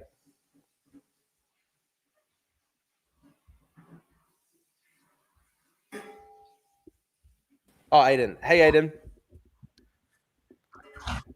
Hey, Aiden. How you going, man? Oh, hey, Drew. What's up? Hey, man. Oh, gee, it's been a horrific couple of days in Australia. Yeah, it was shocking, terrible. Like I got it straight on the morning in Israel. Oh yeah, man. You know, Yeah. when I wake up to the news. Oh, you guys woke up to the news. Yeah, time zones. Like I it was right at the end of the day for us, and I Yeah, was I was I was about to go off to an event, and then I saw the news, and it was just horrific, horrific. Um, yeah. There's a couple other people joining. Okay, everyone can introduce themselves quickly. Okay, I'm Adin from Twitter mainly, from Israel, former IDF, Zionist advocate, kind of. G'day, mate. How you going? Hello, who's this? Tommy. Tommy, how are you, mate? Okay, thanks, mate, for joining. And then Pineapple Juice. Who's this? Hey, so I go by PJ. Drew, you and I actually went to uni together. We Oh, did a really? few Okay, classes. interesting. Did we do any classes together or something like that? I think we did a couple. I was there the day that you got jumped by the crowd. Ah, okay, that's pretty good. That's pretty good. That's funny that you're there. That's cool. That's cool. So, Tommy and Pineapple Juice, tell us what you want to debate or discuss. Look, I pretty much just want to push back a lot on, I guess, some of your rhetoric around the whole shooting incident. From what I can sort of understand from your a bajillion fucking tweets, you seem a little bit ignorant on the whole situation, specifically regarding like specifically regarding like gun legislation. And I am a shooter, so I'm happy to clear up any sort of bits and Let me. pieces. Can I say one thing? I'm not Yeah. calling for stricter gun laws. So I don't know where you've got this idea that I'm apparently ignorant about gun laws or Oh whatever. no, I'm not saying you are. Just like there's been Okay. certain things that you've mentioned about like they were on the watch list XYZ, but like there's a few I guess legal issues with sort of that line of attack that I'd just like to push back on. Okay. Well, yeah. But Go into it. fuck it, we'll crack into it. Yeah. Crack So into it. number one, the ASIO watch list. It sort of doesn't mean anything because of our standard Australian rule of law. The son was on the watch list, so they sort of can't punish the father, who was the owner of the firearms, for the son being on the watch list. I'm aware of that, but also in practicality, if we know that somebody is living under the same roof as somebody who's on an ISIS terror watch list, is it really smart to give them access to guns? Well, then, just to be clear, advocating for infringing on the rights of people who haven't offended. Yeah, I don't care. We do that all the time. We literally do that all the time. I mean, we try not to. I mean, like I care about what's practical. I care about what works, and we pass laws that restrict individual liberty all the time. I think if you live under the same roof as somebody who is on an ISIS terror watch list, I don't think you should be allowed to have a gun. I think that's very reasonable. And so then let's go on to step two. He was removed from the watch list after 6 months. He shouldn't have been, obviously. Yeah, but he was. So I know, while he that was was a on the massive list, he government failure. isn't now. Like ASIO determined him to not be enough of a threat to stay on the watch list. Okay, that was obviously a massive government failure. Yeah, of course, that is a government failure, 100%. But we can't punish again the father. We can't take away his guns because the son was on the terror watch list 6 years ago. Okay, well, I just genuinely believe that if you live under the same roof as somebody who was at one point on a watch list for associating with known ISIS figures, I think you shouldn't be able to have guns. You're living under the same roof as somebody who was at one point considered so dangerous that they're on an ISIS watch list. Do you think the citizenship comes into it? Yes, I think they should be removed as citizens. They should have been. No, he wasn't a citizen. The father wasn't a citizen. Yeah, no, true. I mean, they should have obviously been investigated way back. Obviously, these guys were radical for a very long time, and they should have been radical. They should have been investigated way back. I want to ask Pineapple, do you think the dad should have had guns being a citizen? Not being a citizen, sorry. Yeah, good point. That's a good point as well. Not being should have access to guns. I personally don't care. He went through the process. Part of that process is like a psych evaluation. They go through all of your shit. I had an issue with getting my gun license initially because my sister's godmother's stepson got arrested for assault the same year that I applied. So like, it's not. it's not as easy as everyone thinks. There is a lot of steps to it all.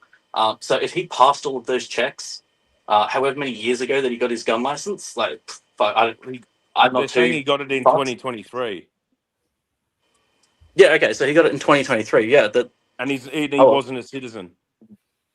that's again, he went through all of the checks and he passed all of them. Well, this is Yeah, the but problem we pointed out. that's the problem, isn't it? Like you this can have guy an who issue with the ended up killing all process, these but people. like you can have an issue with the process in and of itself, but you're not advocating for like reformation of the process. You're Well, advocating maybe we for should. stripping Maybe we should away. reform the process. Oh, yeah, absolutely. If you want to reform the process, I absolutely stand with you. Like personally, I don't think that I should be able to be like my house is allowed to legally be what is it, ram raided and like my family fucking terrorized by the police at the drop of a hat. Well, do Well, I you think think that's we it. should? But It's a that's very but it's a very slippery slope, isn't it? yeah, but that's one of the rights that and I that's signed coming away. from a gun owner. Yeah, I but mean, that's one of the rights that I signed away to be able to have guns. Yeah, So Yeah. I mean, hey, you take the good with the bad. yeah. do you think maybe we should just, someone who've been once on ISIS watch list to just stay on the watch list for longer? Yeah, that's my point, right? If you've been on the watch list for 6 months, you should probably be permanently on a watch list. Like permanent, basically. This is it. Yeah, well, that I mean, yeah, well, as he said, that's a government issue. You know what I mean? That's they dropped the ball on that one. It Yeah. doesn't Yeah, and sound, like does no it, one's it arguing doesn't that they sound didn't. something that it directly linked to gun rights. It's more something about watch list process. Yeah, that's true. I don't even see this as a gun rights issue. Like I see this as like mainly an immigration debate. Okay, well Yeah, then but that leads into sort of my other point just with that quickly, so we can wrap up that side. Yeah. ASIO obviously being a national government agency, they have nothing to do with who gives out firearms licenses. No, Yes. they don't at all. That's all handled by the state. Yeah. I think they want the state to work with ASIO. Yeah. And so want them to that's work- what's coming out in the new proposed legislation. But like from whenever was it 1996 till now, those two agencies have never spoken to each other. Like the issue, I think the it's part of issue definitely not. agency and AGO. Like yeah, they run in completely different circles. So And ACO it'll can know still something. it'll still be the same thing because they're not going to make uniform gun laws because it costs too much. It'll still be left up to the states. Yeah, of course. But the idea is that if ASIO has you on a list, they inform the states, which they had no obligation to inform the states up until this new proposed legislation. Well, So I think that's good. I don't want Islamic extremists on the ASIO watch list to have access to guns. Just straight. Yeah, that's fine. Yeah. Now, Drew, just quickly, are your parents first generation immigrants? No, my both of them were born here. Both of them were born here. Okay. Were their parents immigrants? Sorry, I'm just trying to get your family tree. Just like how far do we sort of push this back of like when do you become Australian? Yeah, on my mum's side, I'm 4th generation Australian. On my father's side, I'm 3rd generation Australian. Being Christian Okay. helps. I mean, I think a religion should be largely irrelevant. Like it shouldn't matter to anyone. Well, Christianity was the founding religion of Australia, so yes. Yeah, it's a Christian. We're a Christian country. I mean, categorically, we're not a Christian country. Well, Like- we actually are. Well, that was we're actually was not founded by Christian settlers. Do you mean it isn't religious? Mhm. Religious state Christian? You mean? So, except our constitution, which is our founding document, sort of explicitly says that we are not a religious state. You claim know it is we're not not theoretical Christian state, basically. Yeah, we're not we're not theocratic. Yeah, we're not It's not a theocratic. theocratic state. It's secular, but the culture is Christian. Obviously, our entire culture is informed by Christianity. I don't know. Let's agree to disagree on that. Like, Okay. Well, it obviously is like basically half of our legal system is informed by Christian moral teaching and stuff like that. Yeah. I mean, also if you wanna- like Anglo-Christian, more like Anglican, if to be specific. I mean, can you provide a like Middle Eastern country that doesn't have a government formed on Judeo-Christian values? Then Wait, sorry, what was that? What? What are you saying? country that isn't like Middle Eastern specifically, that their government isn't formed on Judeo-Christian values, because if that's not the case, then there's no point bringing that up. Thailand? What was that? Sorry. Thailand, I don't know. Like I can just for a country. I mean, Like the city. West wrote their constitution, so that kind of Yeah, is a moot point. Do we have any other form of examples? government is based on French law, but it is not a country that based is, culturally on, No, Western no, I'm but trying to work their out. government, the formation of their government was based on Judeo-Christian values. So, do you have any other examples? Okay, I mean, hang you on. can, So, but wait, then you can apply the same argument to Muslims in our countries. There are also many of them form according to British form of government, like Jordan. Yeah, actually, that is a great point in my favor. But thank you. Wait, okay. Let's. I want to get at. Okay, what is part of? We've obviously got in sidetrack because we started debating whether like Australia has a Christian culture, all these sorts of things. What's actually like the core thing? You started trying to interrogate me about my family background. Yeah, and I think culture. you mix between yeah. culture. I think you mix between culture and form of government. No, so just quickly, well, if we're getting to the point that I sort of wanted to make, Drew, at what point do you become Australian? Because the younger of the two shooters was born in Australia. Yeah, he's not Australian because he killed 15 people in the name of Islamic extremism. Pineapple, do you think that? Oh, okay. So right up until that point, he was Australian. Just to be clear. No, he wasn't. He wasn't Australian because he hated the country. Okay. So what about Martin Bryant? Was he Australian? Because he did caught Arthur specifically. That's different. No, He did it specifically because he hated the country. Very debatable. That's different because Martin Bryant, as much as he was an evil, disgusting person, he should have been put to death. But at the end of the day, he was our evil terrorist. Like he was part of our country and culture, whereas this guy was an imported terrorist. But he wasn't imported. He was born here. Yeah, it doesn't matter that he was born here. You can be born in a stable. It doesn't mean you're a horse. So just to be clear, sorry, I just need to... It depends according to whom he work for, like to whom, in the name of whom, like the guy. What matters is his allegiance. What matters is his allegiance. He never saw himself as Australian. If you asked him, "What are you Australian?" Do you think he'd tell you he's Australian? He hated Australia. Like the Christchurch shooter did it in the name of Western civilization, even though what he did is evil. He did it like in the the name of Western Christchurch shooter. civilization. The Christchurch shooter was an Australian terrorist. It's He's possible not to be an New Zealand. Australian terrorist. No, just saying yeah, that guy wasn't Australian. but you're saying he's not Australian. Yes, he's not Australian because he doesn't. Dude, if you asked Naveed Akram, "Are you an Australian?" He wouldn't even identify as an Australian. He would have Okay, so how would he identify, Drew? Look what Drew, how would he identify? Look what he did. Okay, That's pretty seriously, do you un-Australian. really think? No, good question though. Do you really think Naveed Akram, if you asked him, "Hey man, are you an Australian?" He'd go, "Yeah, true blue Aussie. I love Australia." Do you really think he'd say way. that? No way. I have no fucking clue. I've never spoken to the guy. But I don't have any. No. Drew. It's very naive answer. You don't you think it's a very naive way to deflect? Until I'm presented with evidence to the contrary, aside from the shooting, like I need. Evidence Can you let me finish? Can you let me finish? I'm telling you though, the evidence he tried to join ISIS and then he murdered 15 people. That's the evidence that he hated the country. Okay, Let me but give do you you an have example, specific? like- I'm doing this because I'm hating Australia. At which point, where is it? Can you link it? Because I haven't seen a fucking thing saying otherwise. So until you can provide some sort of like, oh, I hate Australia. Until you can provide something like that, I that's just baseless. Okay. What your do you need? position- What proof do you need? Actions speak louder than words.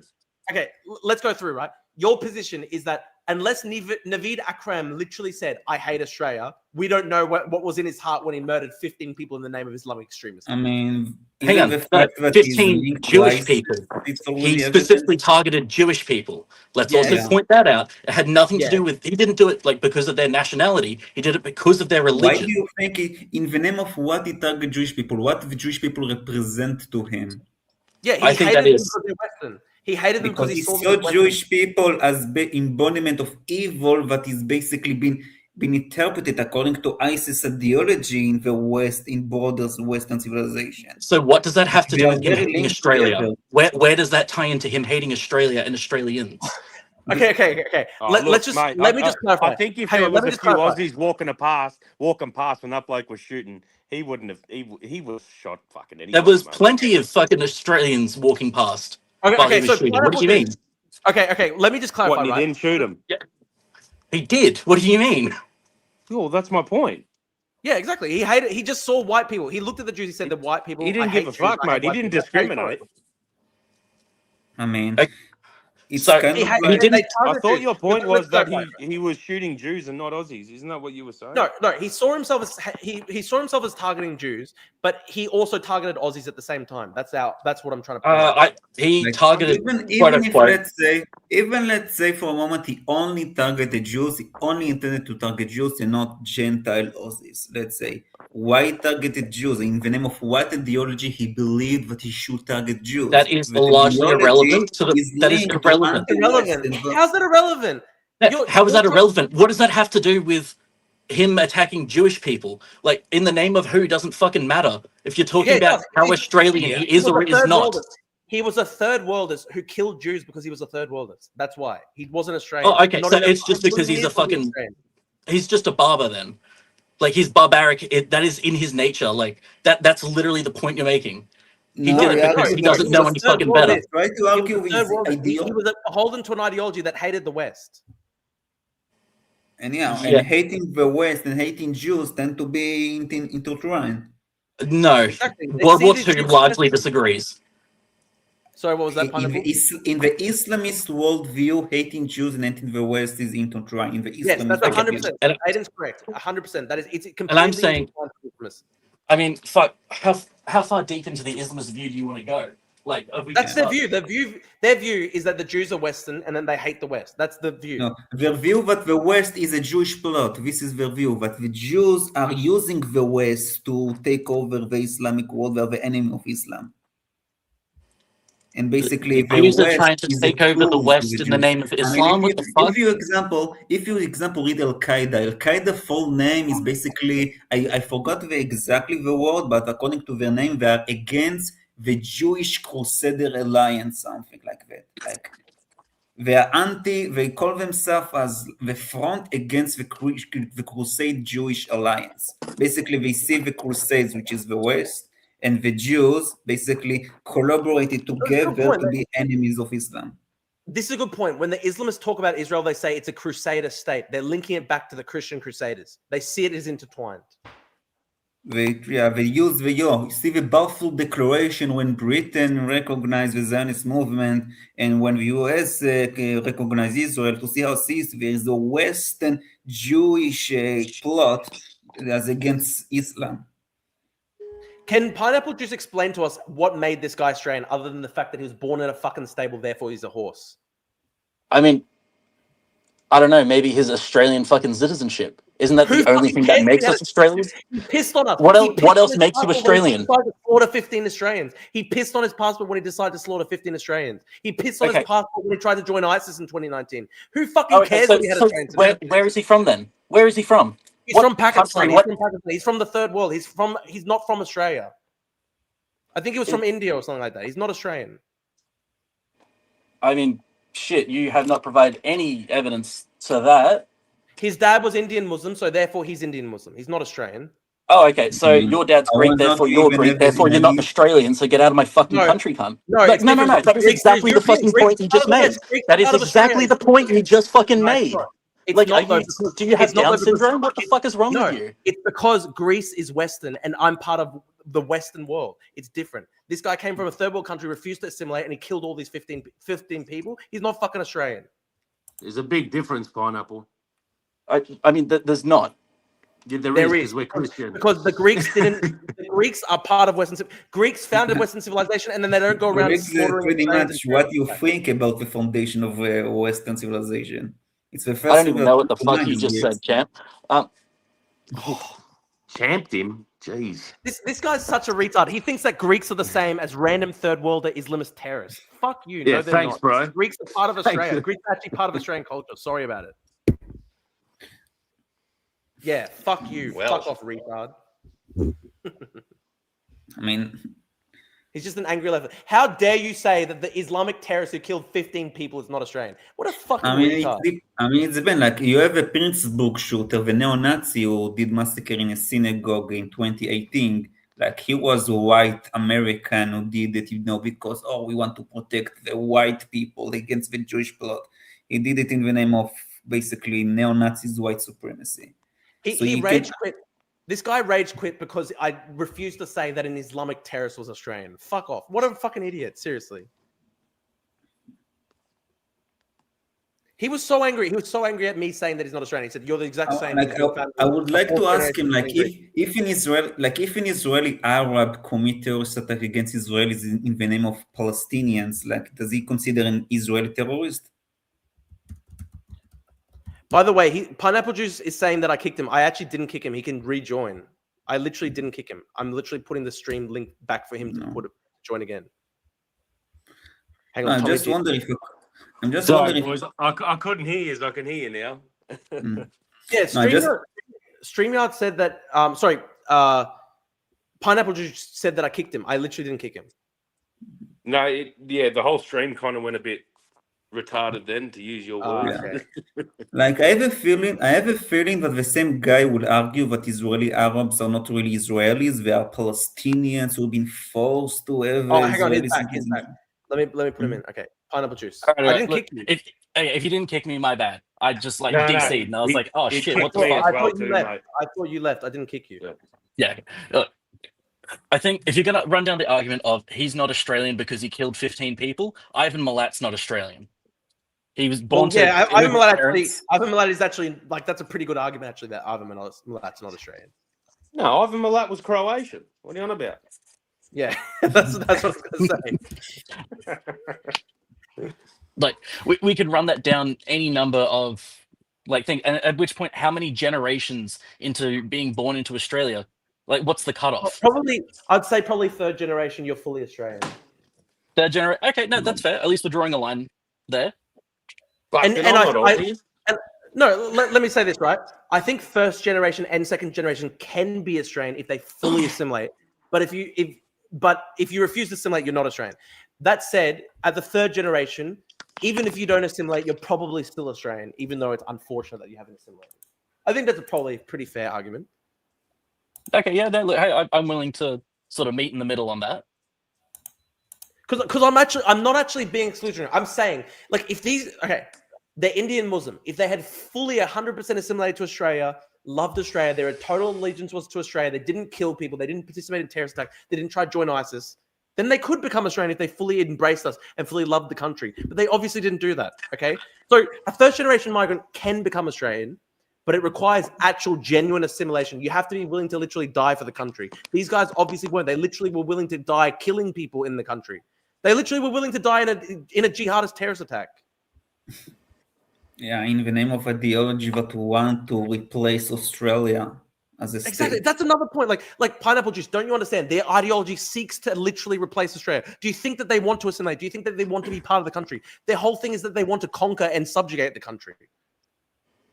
I feel like that's entirely reductionist on the Islamist. But that is literally what the Islamist mindset is. The Islamist mindset is that they want to dominate and subjugate. Based on what doctrine? Islamism. That's literally the doctrine. No. Are you moronic? No. Like, citing the Quran and the Islamist fucking what's the word? Where? God. What do you think? What do you think ISIS and Al Qaeda ambitions? What I think their ambitions to reclaim the Middle East. Why do you think Al Qaeda's Al Qaeda's specific example. ISIS wants to destroy have huge bases in the Philippines. How that's related? Yeah, exactly. And West Africa too. Al Qaeda's whole purpose was to reclaim the oil for the Middle East. No, but they've got a chapter in the Philippines. They've got a chapter in West Africa. It doesn't make sense. Al Qaeda had nothing to do with oil. That's fine. But where you source recruits from and what your purpose is has can have nothing to do with land each in the other. Philippines. No, they're not just setting up these chapters to bring in recruits. They were literally trying to conquer land in the Philippines. Yeah, there was a huge siege and shootout in the Philippines between. They took over a whole town. They took over a whole town. So the reason why Al Qaeda was founded was basically a Sunni response to the Shiite takeover of Iran. So we thought, hey, we want to have a Sunni version of basically an Islamic revolution that would spread across the world. This is basically why Al Qaeda was founded. I mean, shit. What's his name? Osama bin Laden's writings directly contradict you. I read Osama bin Laden. He cited many reasons why you should act against this actor and this actor, but it's all part of his broader view of spread Islamic revolution global. Pineapple juice. Can you actually explain what position are you coming from here? Like what's your ideology here? What background do you have? I'm trying to work Okay, out so what you're arguing. Okay, so pretty much white Australian. My grandfather is a third generation Greek, but other than that, like white Australian. Okay, no, I wasn't talking ethnic background. I'm talking ideological Oh. background. I'm saying like what Ideological. like, what position are you? Like, are you? You sound like you're just like this lefty who's. But I don't understand why you're trying to say like Al Qaeda is one of the oil. Like, what's motivating you to say this weird stuff? Okay, so yeah, center left with a right wing upbringing, I'll say. But why do I say that Al Qaeda wanted to conquer like oil why are in you the making? Middle East to I'm trying to reclaim work it for out- the people? Because I'm that's trying to- exactly what Osama bin Laden said. Osama bin Laden believed that if you implemented enough cells across the world, you can activate them and cause a global revolution of Islamic takeover eventually. Okay, This is I want him to explain pineapple juice. Tell us why ISIS constantly put out propaganda saying we're going to conquer Rome, we're going to conquer Europe. Pineapple, didn't you I say for us to go back to study it, Greece? like it's part of my academic you're degree Greek? study terrorist groups. Hang on, Part of my academic degree 93 studies. people are speaking at once. Before you said go back to your fucking country, but you're Greek. I mean, I'm fifth generation, so by Drew's own definition, No, he's I'm Australian. Australian. He's Like- Okay, we'll But I'm take trying to that. work out the We'll Middle take East. it, mate. I'm trying to argue. I'm trying to work out the Middle East thing here, though. Like, how Okay, do you square the circle that ISIS constantly said we're going to conquer Rome, we're going to conquer Europe, we're going to conquer the No, Washington. I mean, we can look at the difference between ISIS and Al Qaeda. Al Qaeda believe in international cells, and ISIS believe conquer a territory, make it an Islamic state, and then slowly expand. It's basically the main difference is between how you practically make the revolution happen. Yeah. So how do I square the circle of ISIS? Shit, I never fucking spoke about ISIS.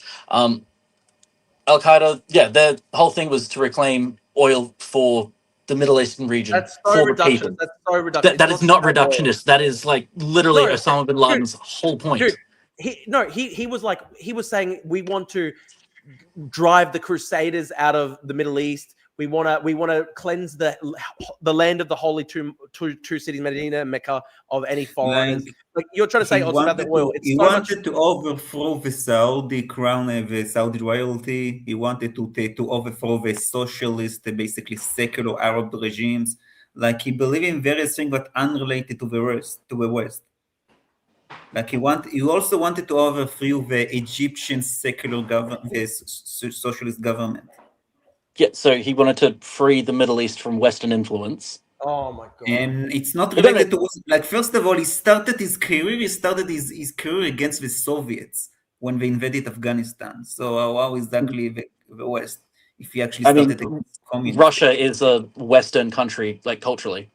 Debatable. Like half of all Russian culture is about how they're not properly a Western country. They're torn between the East and the West. Yeah, but like, if we're going to sort of put it all into one camp. Not really. I mean, at the time, the Soviet Union was the chief proponent of third worldism in the entire world. When they culturally, the Soviet Union culturally hold Western values. The Soviet Union at the time was the backer of the PLO and various Palestinian terrorist groups who were the base of Al Qaeda at the beginning of the earlier stage. I mean, you do know, like Al-Qaeda was founded by Abdullah Azam, who was basically a PLO guy who was trained by the Soviets. That has nothing to do with the cultural background of Russia. But anyway, just show that we're pointing out. The point is that Al-Qaeda believe in a lot of things that are not related to specifically only anti-West. It's related to the idea of reclaiming Islam as basically making a big jihad, international jihad, to basically cleanse everything that is an enemy to Islam, to his view.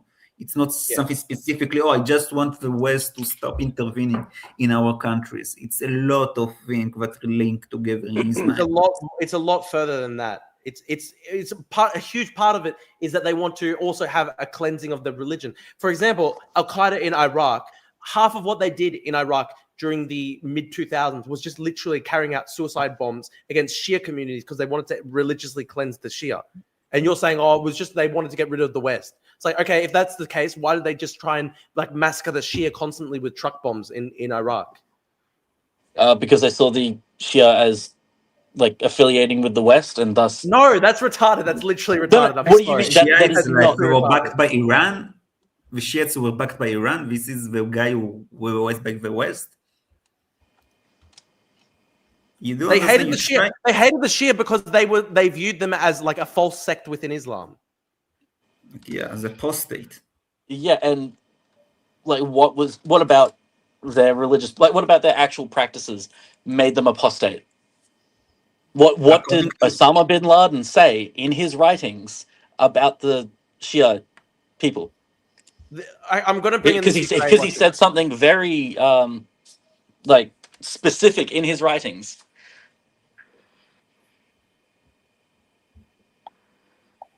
Hang on, I'm adding this Ukraine watcher guy as well.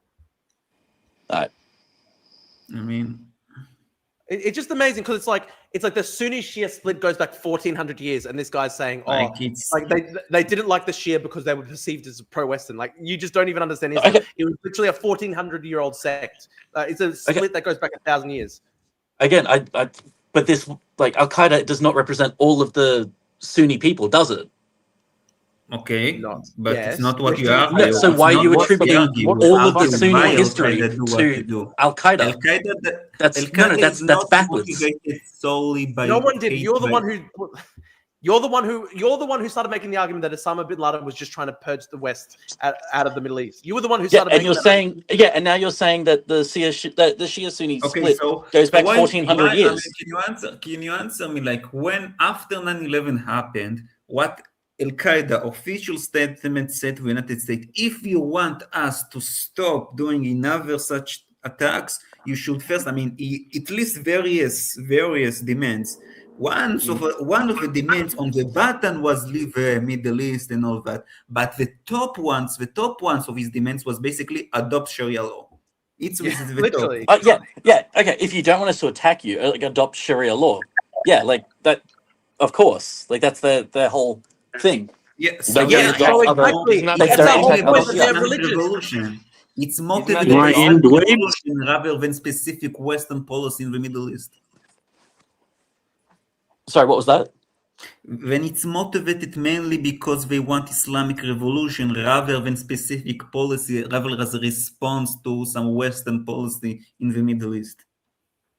Okay, yeah, but that doesn't mean that Osama bin Laden didn't lead Al Qaeda with the specific purpose of freeing the oil in this like that region. Like it's Just- yeah, no, no. it You was don't not understand. You the just don't main understand at reason why all. it was founded. It was not the reason, the casus belli of why Al Qaeda was launched. Mate, we're in fucking Australia. Why aren't we talking about Australian politics? Fucking hell. I don't even know how this It's conversation started, but he was just going trying to to be a say, history lesson. how did this start? Hang on, How did no, it Drew. start? How it started? You brought up Al Qaeda. That's how it started. No, you Yeah. started bringing up Al Qaeda.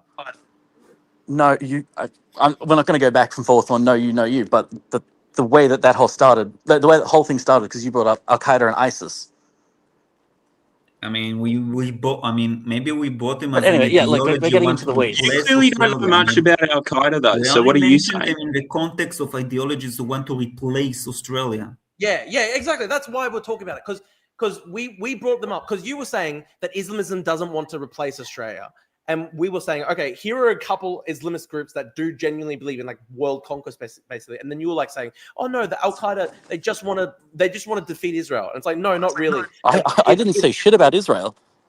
I said they but, like, wanted that's to. basically, you're basically Western, saying like, the they just want to West. get rid of the West out of the Middle East, like. I mean, Yeah.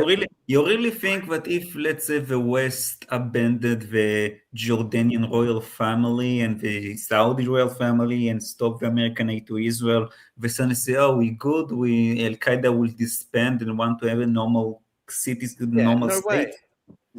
No, like, so they're obviously going to like, actually, let's fucking get off this topic. But no, like they were going to, like, bring in their, I'll say, moral worldview. Like that was obviously their point. But Osama bin Laden, at least, specifically outlined the Middle Eastern region. That's what he wanted freed in his lifetime. Even. Boys, the hate speech laws, how do we feel about it? I think I don't give a it's a cop out. I think it's a cop out because they're just trying not to talk about Islamic extremism. Is this the one with the IHRA definition of anti-Semitism? Hello. I don't know. I'll explain to Aiden what this is. So, Aiden, in response to the Bondi terrorist attack, the Australian government's basically trying really hard not to talk about jihadism because there's basically 3 or 4 seats in southern Sydney that Labor represent that have large Muslim populations. So they're really worried that they will piss off these voters. So they're trying really, really hard not to talk about jihadism as an actual extremist ideology. So they're just trying to talk in very euphemistic terms about just like this amorphous quality, like hate speech or whatever.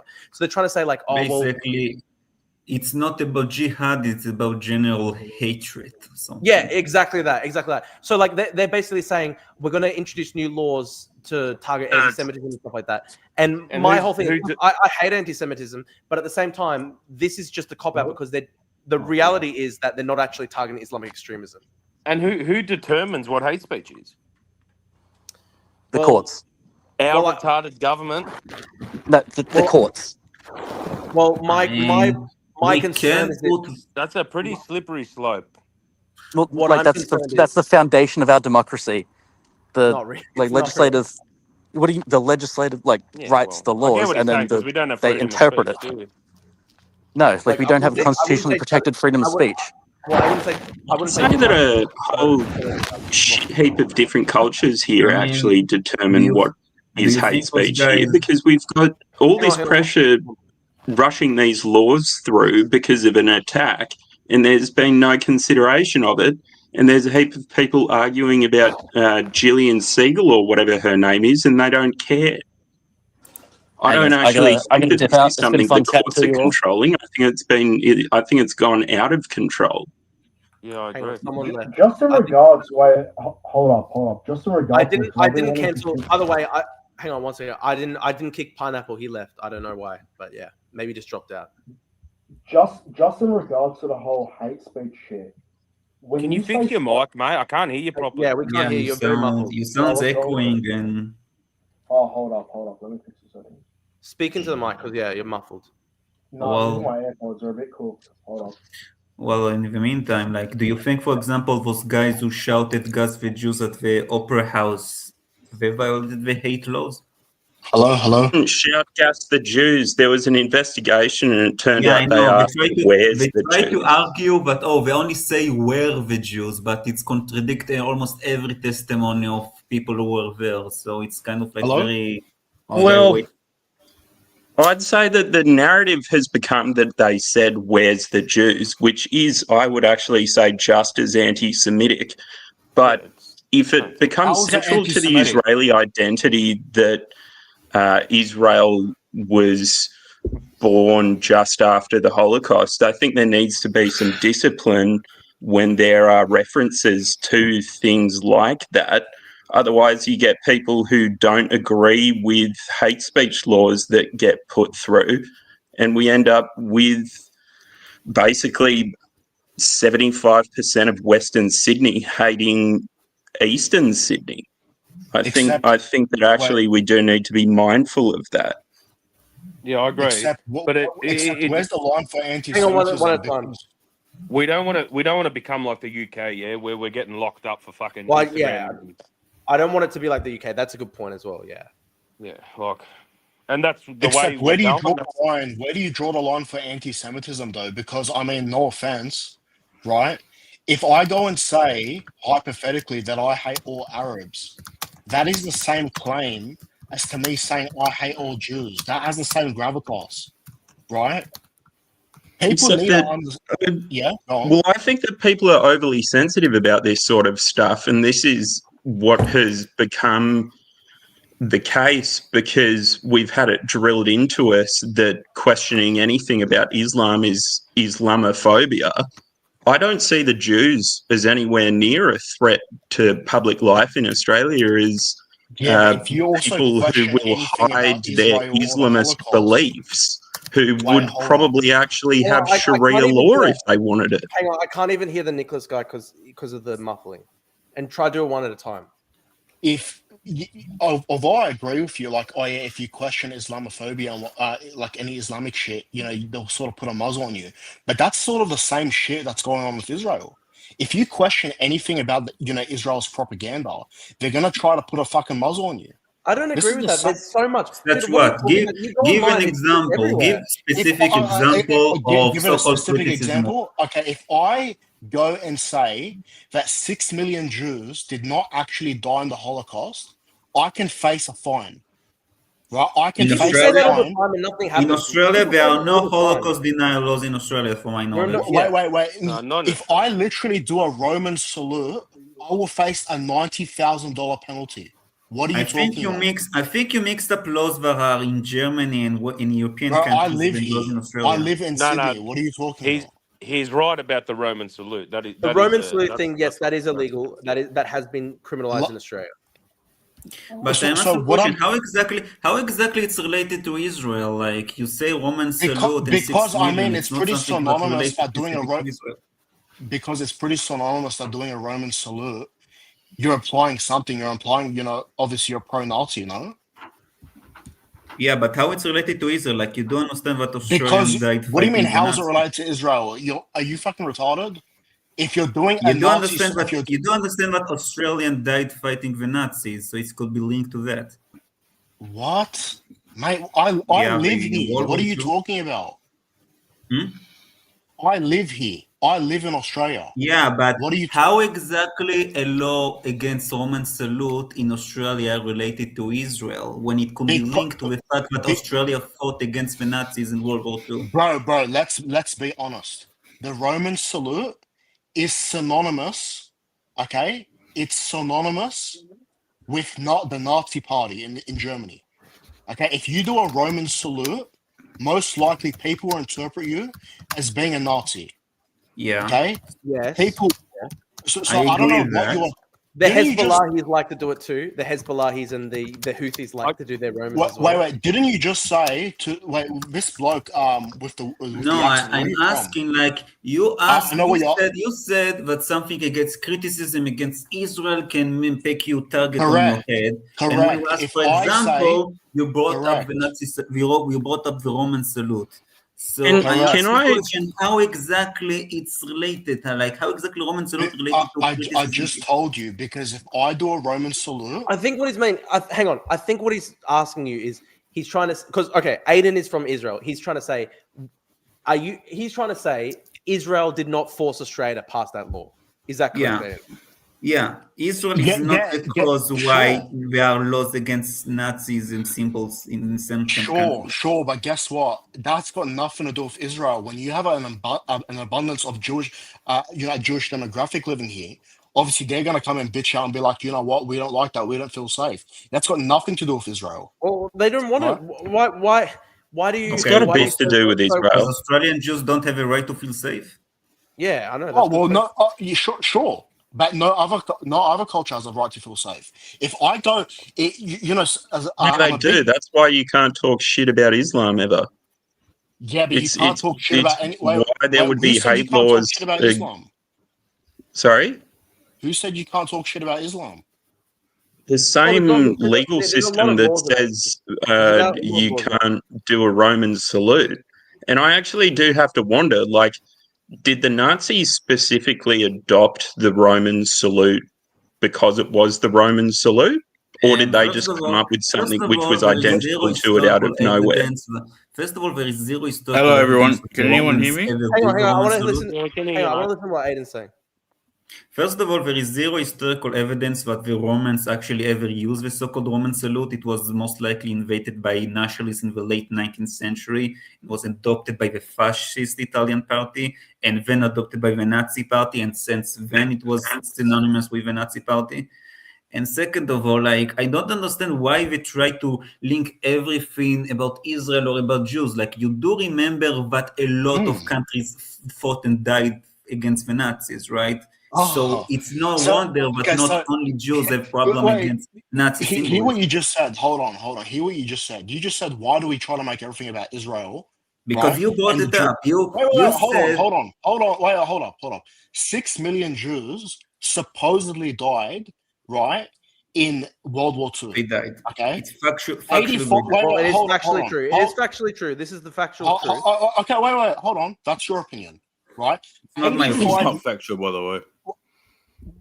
What was that? Say again? Facts don't care about your It's feelings.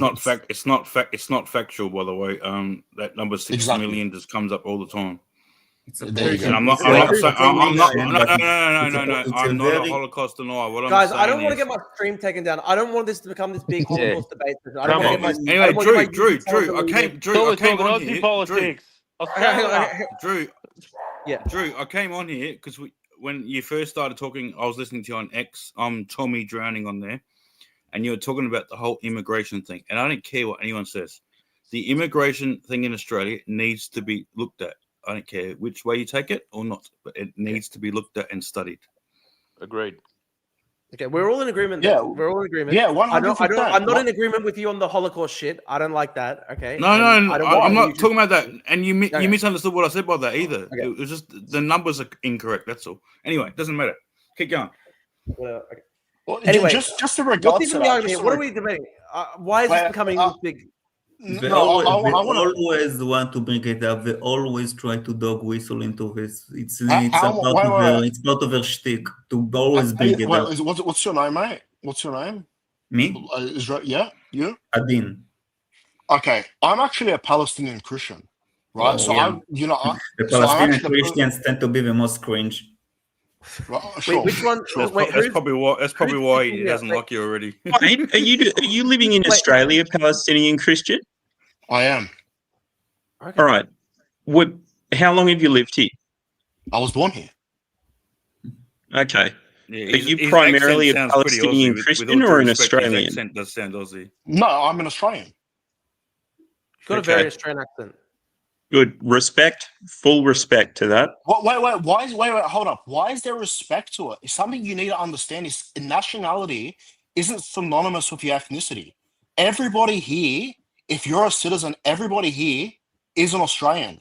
There's a fucking difference. Not Like, correct. No, Not the correct. guy who just committed the Well, terrorist look attack, what happened he last was Sunday. not I an don't agree with Australian, terrorist and he attack, was but yeah. not an Australian before he commit the attack.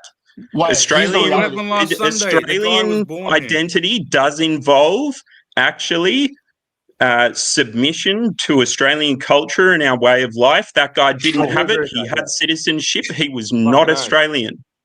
Here, here. Listen, as much as I fucking despise that fuck, right? What makes an Australian is having an Australian passport. No, Whether it's more you than like that. it- It's No, it more than doesn't. that. No, it Because- doesn't. You What? are No, such more a than that, lefty. because You I'm are not such licensed. Yes, a it lefty. does. You are Let me- such hang a on, let me lefty, say this. man. No, I'm a lefty. Let me say this. Let me Do we say really this. use that terminology?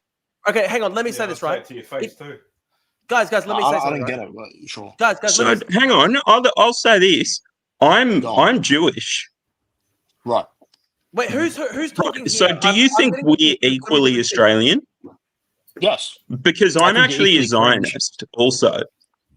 Yeah, you're equally Australian. What's I don't like what's the the Zions, problem? but Hang come on, on. hang on. We've got a Palestinian Christian, an Israeli, a Jewish Australian Zionist, and also a guy who sounds like his NSN in the same chat. Very fascinating. No, here. no, not me. Not I'm me. a I'm Greek not Orthodox. innocent. God bless. Drew, I'm a country South Australian Catholic boy. I was an altar Who was boy the and one- everything.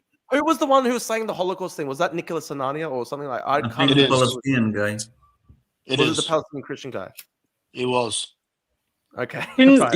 No Like- wonder. What is the interest to save us? Can I give my What is this perspective motivation? on the whole ideas around anti-Semitism in Australia? Because I feel on. like I might have something unique to say, and I actually get pissed off with everyone, including Jewish Australians, about this. Wait, who's speaking? Sorry, if you don't mind me. Why is my Like, picture it's very showing? confusing. You don't have a profile picture, so it's kind of confusing. who Yeah, say it's what. confusing because Yeah, everyone's got a blank screen, so it's really hard to tell who's fucking speaking. Put your I'm the cameras black. on, boys. I'm the black screen. There should be a Put your picture there. I'm video- the black screen. There should be a picture of a kangaroo Oh, holding okay. a AK-47. Yeah, but we I don't know why can't it's not see there. we can't see you physically speaking, so it's make confusion who say Put what. your It doesn't videos show. on, you cowards. I'm at work, so like I physically can't. I mean, I understand, but What a it's fucking, what an amazing, Oi, what an Drew, amazing chat. Drew, with all due respect, Israeli Drew, that Palestinian comment that Christian, Aussie Agenda just made is What did you hilarious. say? That comment that Aussie Agenda just made is hilarious. The panel needs to replace Q&A. It's funny. It's interesting. So this is very interesting. We've got an Israeli, a Palestinian Christian Australian. We've got who was debating the Holocaust numbers. We had the Australian Zionist guy. We have who else? We had pineapple juice who we don't even know what Drew, his I will say ideology was. again, Drew, stop calling me Holocaust deniers. I'm just saying the number 6 million is too much. That's all. No, wait. Okay, but under the current anti-Semitism definition that we will be getting, there is some aspect of it which makes which defines Holocaust denial quite broadly, and I think I could be wrong, but it involves something around questioning the numbers, which I think is Really? actually one Yeah, of the better I mean, to be fair, aspects it's of an true. overall It's true. bad If you- Yeah, definition. one at a With all time. due One at a respect. time. One at a If time. With all due respect, I've done the My numbers friend, after my World friend, War I'm II, also Christian. I'm a and I've Maronite. looked at people. I'm a Lebanese I Maronite, looked at and I'm people a that have done the Zionist. numbers themselves. These are English and German guys and a French guy, and they're telling me it's only about 4.5 million. That's what I mean. I'm not denying it. I'm just saying the numbers doesn't match up to Okay, 6 I million. understand, my friend. Boy, kick this cunt. He keeps, mate, just kicking me. It's so I annoying. added the Lebanese guy as well, so we've got Kick him. the amazing panel. Okay, you anti-Semite, you Me Palestinian. anti- Channel needs to replace Suck Q&A your balls on up, you pug. Well, so we got a host You- that's a Greek. We got a Muslim. We got an Aussie with a smoke in his mouth. Oh, That's kick also him me as out. well. Kick him out. Kick My up. friend- my- This my one cunt friend- can't even speak English. No. My friend, This is you like live, the Balkan rage only chat. reason you live is because of Israel. It's because of the No, Jewish I was state. born here. My family lived in Beirut, you fuck. What are you talking about? Hey, keep it clean. Keep it clean. No, So you you're not did not. Aussie You're a then? liar. You're not Aussie. Wahayat Barab, my family lives in Beirut. My family owned property in Beirut. What are you talking about? No. I'm just doing the NSN jokes at the moment. I'm not NSN, by the way. I actually Boy, couldn't kick care him where you out. come Kick from. him out. As long as you. No, you should be kicked out. You No, black that, square. Drew, See, that, the NSN. oh my. No, the NSN No, always Drew should be shits on kicked out. Drew, and I don't mind Drew Oh. because Greeks are awesome in Australia. Italians are Thanks, awesome. mate. The We NSN will tried hold quite shit hard. on them, but Okay, guys, I want to say this, right? I want to debate this point with the Nicholas Sinani guy. So Go on. I actually should have known that this guy was Palestinian because Richard Hanania is Palestinian Christian actually, like Richard Hanania. So you got the same name. Okay, I want to debate this point. You said that the Go on. one thing that unites all Australians is having the passport, but there's no way you can say that an ISIS guy who literally betrays the country, flies My overseas friend. to join ISIS, is Australian. That's not real. Wait, hold on. I want to touch on this. I don't agree with this. I personally don't agree. I agree with what you're saying. Obviously, true within the heart. Obviously, what makes an Australian? He obviously didn't represent Australian cultures the other day. He didn't represent Australian values the other day. Hang on, guys. What about this idea? However, Can I say when one he thing, Nicholas? crosses Go on. See this chat comment. He said, "Turn your cameras on. You can cover your faces. You just show your mouth so we know who's speaking, or just put up your hand." How about we just do a thing No, where like I'll turn man. on I'm my in camera, countryside but I was about to Australia. go. I was about to eat, so I will turn it on. Just give me like 5 minutes. But hold Okay. on. I was gonna say, just going back to that, I actually really agree with what you're saying. Right? Obviously, he did not represent Australian culture the other day or Australian values, right? And the bloke does not deserve to be here. However, facts don't care about what we have to say. Excuse me. It doesn't care about our feelings. If well, I he know you're travels, wait, hold on. legally, if he travels yes, he's Australian. overseas, Legally, yes. there you go. We There don't you go. dispute the legally part. We don't dispute the legality. yeah, I know that yes. he's legally Australian. I know that he's legally Yeah. Australian. What I'm talking about is the cultural sense. Nobody thinks culturally this guy's Australian. Fuck no. So we Right? don't Yeah. really disagree Well, on being that. Australian is based on like Shut genetics. the fuck up. Get this guy. You can't be. Oh my, get him out. Get him out. Please, get Nah, this why do you what's hate his- him so much? It's okay. No, because he can't speak English right. Mate, at least speak in Arabic and I'll translate for you. Sorry. Nah, dude. This is actually a crazy debate. I can't believe we got. They do say Okay, English you is the hardest Pakistani. language to learn. My so- friend, my friend, Has Palestine existed before? Damn, before I'm looking bad tonight. at Now the it's end of related World to War the One? yes, that was conversation. fine. It was under the Ottoman Empire. It was under many different countries, but First it of all, was you're never not called Lebanese. Palestine. Hang on, let's First of all, focus on Australia. Let's focus on Australia. We've got a comment here. Australian Bushman. He goes, he's right. The son didn't represent Australian culture, but he's an Australian citizen. Us, everyone else in the chat is. Okay, but here's the thing, though. We're drawing a distinction Except me. between Thank you, legal Bushman. and cultural senses, right? Except the legally, Israel yes, we dude. all- Wow.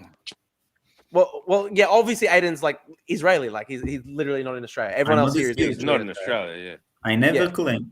Yeah, Aiden's not pretending to be living in Australia. But Yeah, but the there's no argument debate here, Oh, about okay. Yeah. but There's the no debate argument about here it, is this. Drew. The reality is the bloke, if he travels overseas, here's the reality. If the bloke Yeah. travels overseas, he is an Australian. Yes, culturally, I know there's legally, a fucking yes. But what culturally I'm no. arguing He for, didn't represent Australian morality. Fuck no. I think everybody agrees on that. This is not a but debate. what I'm arguing though, Mm. what I'm arguing is we should have a more expansive concept of the Australian identity and the Australian person and the culture. We should have more of an expansive concept than just saying, "Oh, somebody has a passport and therefore they're Australian." Like I agree with this comment here. Someone says they've made Australian. Not. Someone said here they said they've made it getting Australian citizenship too easy, and I think that is actually true. Yeah. Yeah, but it's still one of the hardest ones in the world to get. It's still one of the That hardest is ones True, in the but world that's to it. get. Like overall, it's probably too easy. It's too easy if we've got like literal ISIS supporters here who are citizens. No, I agree. I agree. Yeah, I but agree with that. fine, part, I yeah. do. We I need do to want make to it touch harder. He's a base. retard. I do want to touch base on something though, because I am a big critic of Islam. Like I speak Arabic, right? Although I'm Arab, I You're don't Christian, like though, Muslims. are you? Exactly. Yeah, Right? you've been Yeah. persecuted the most. Yeah. However, I do want to. I want to make it Not pretty really. evident that a lot of Muslims are great people. I Muslims I are. agree with Yeah, you. we all There's know lots that. of- I all agree know with that, too. but- Right, hold on. Like, a lot of this sort of because a lot of people are dog whistling to get sort of Muslims out of the country, right?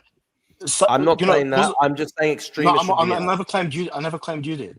Right now, the issue is you have sort of extremists on every sort of end of the with whichever culture, religion. You have extremists everywhere, right? Questionable. Yeah, of course. There's How?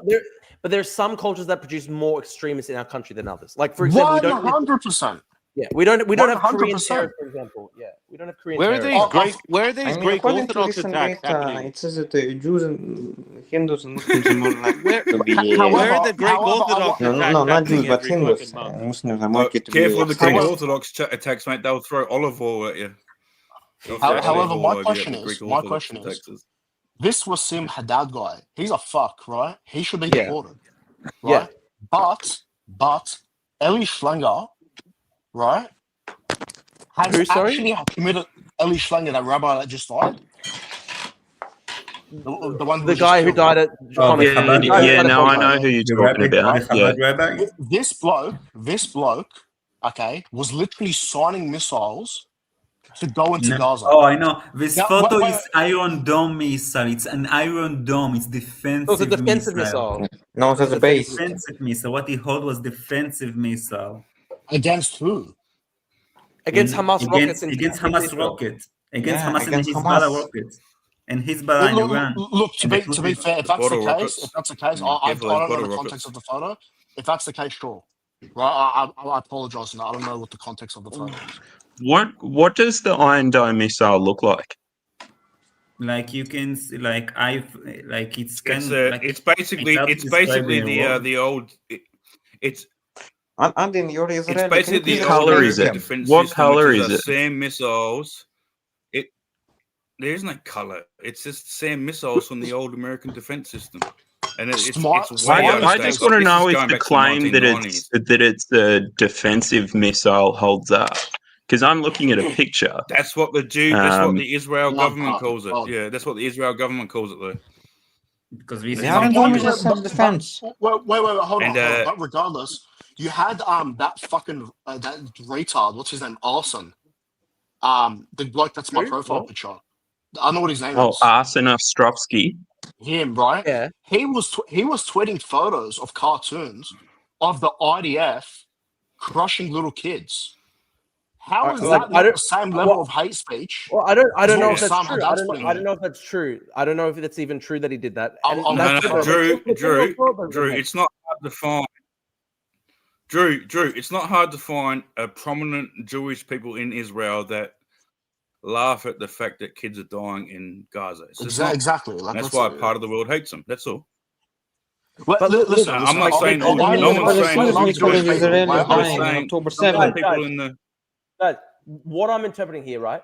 This was a brutal terrorist attack on a civilian population in Bondi Beach in Australia. They killed a 10-year-old girl. Whenever we're starting to go, Yeah. oh, this person in the crowd that was killed was bad. This person in the crowd that was killed was bad. No. That's when you start actually going down the borderline of literally defending the terrorist attack.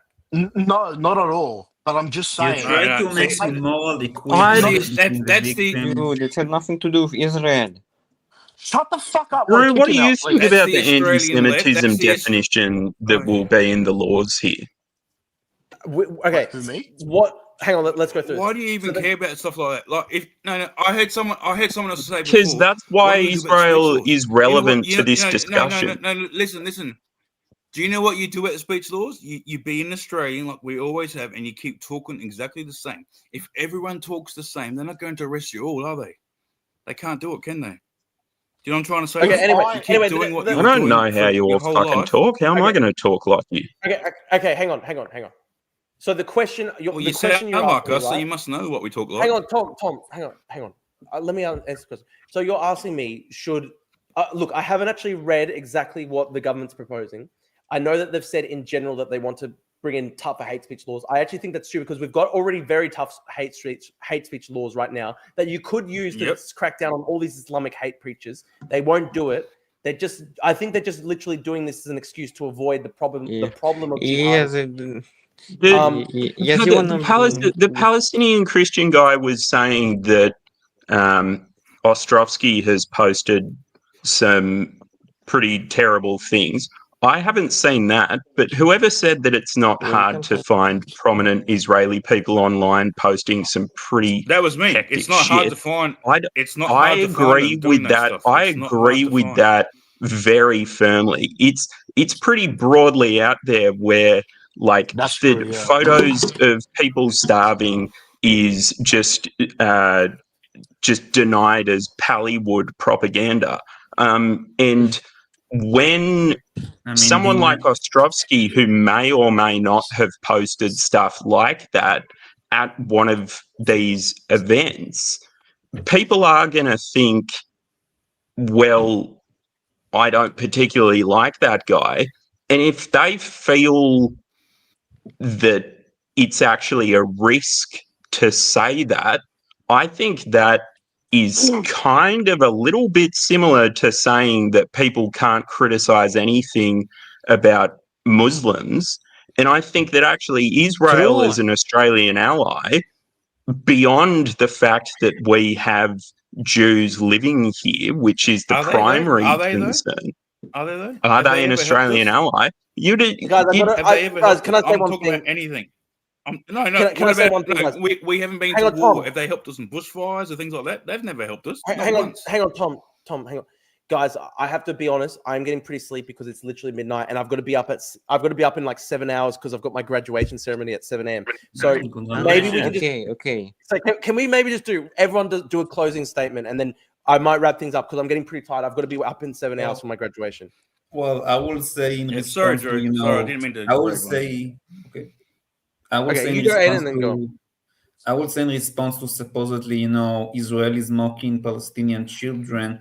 First of all, I will say it's very doubtful. I say it's more because there are so many accounts who actively seeking to find Israelis who supposedly mocking dead Palestinian children. They actively, like, I don't need to actively look for Palestinians who mock it. Like when a Hezbollah missile killed 12 Druze children, the main Gaza channel that have over 2 million Palestinian followers mocked their death of children who died by Hezbollah. Like, and I didn't look it up. It just showed up in their official channel how they mocked their death. And however, but when Israel raped the prisoner, you guys also cheered him on national television. Like, mate, you guys aren't any fucking better. When? Like, let's be What do you mean when? Check the Like what fucking you news, do? Can you cunt. repeat it? I haven't heard. I Yeah, haven't heard the better, case you're but talking about. I haven't heard it. Like, when you repeat the case, say it I was again. saying, didn't Israel go? Didn't one of Israel's IDF soldiers publicly rape No, a it's not. He prisoner? didn't rape. Like, I know I'm what you were familiar saying with is this that in Niggas, this this case, is if case, I can propaganda. say it was something determined about a it. long time ago. There was no rape in this case. It Oh, wasn't. my bad. I'm lying. Oh, my bad. The suspicious is a brutal body search because maybe it's basically a cavity What? search. Like when you do, like Okay, you do understand. Guys, we're gonna do the closing statements. Remember, I'm gonna have to wrap things Wait, up. can I because do my I'm- closing statement if that's all right? Okay, Like go on. he If I say, he cut me. if He cut Dude, me. you're Like he cut annoying. my extended statement. So hold on, this is my closing statement, and I've got a question to the Jew, right? The Jew. My question. Why do you have to It's speak not like a that? closing Crazy. statement, No, then, no, is it? no. Which There's a which reason I said one? that. There's a reason I said no, Aiden. This is just your out Aiden. Palestinian. There's a reason I said. There's a reason I say this. You claim you're Jewish, no? You Yeah. claim. Okay. probably. So I recently did a DNA test. There's a website called Illustrative DNA, right? Okay. And my last name is actually. Wait, hold on. My last name is actually Hebrew.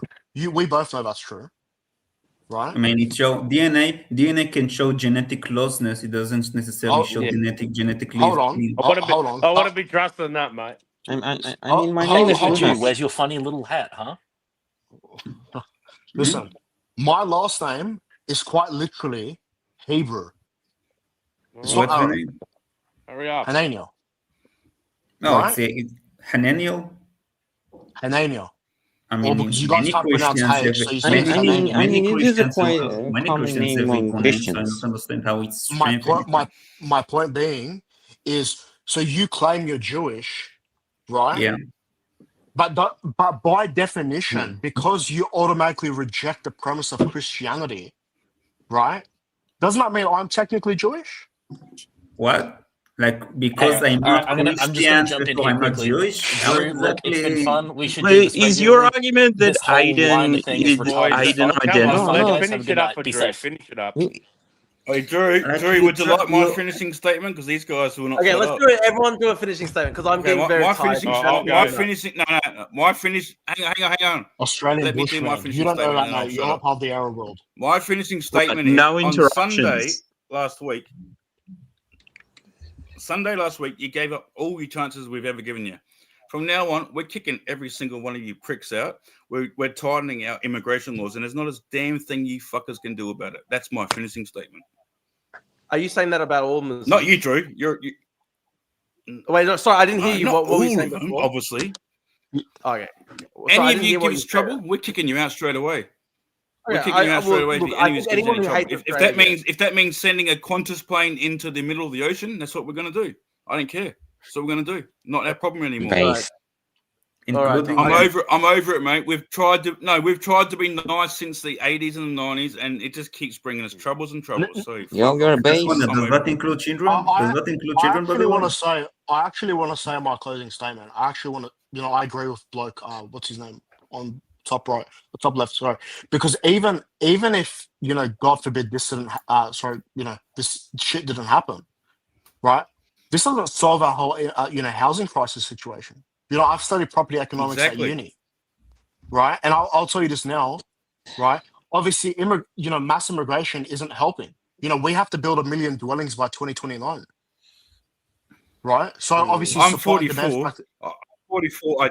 I'm sorry to interrupt. I was quickly. I'm 44. I do have a house, but there are so many 20 and 30-year-olds that they cannot buy a house, and they're importing roughly, 1,500 people a day or something ridiculous. Now they've dropped no back wonder the why numbers heaps. young people can't get a house.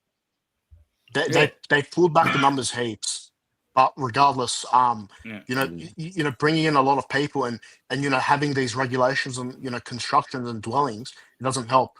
It's just gonna boost the fucking what do you call it? Capital growth. How old's Drew? Drew's about what? Drew, I'm not being rude, Drew. What are you, 24, 25?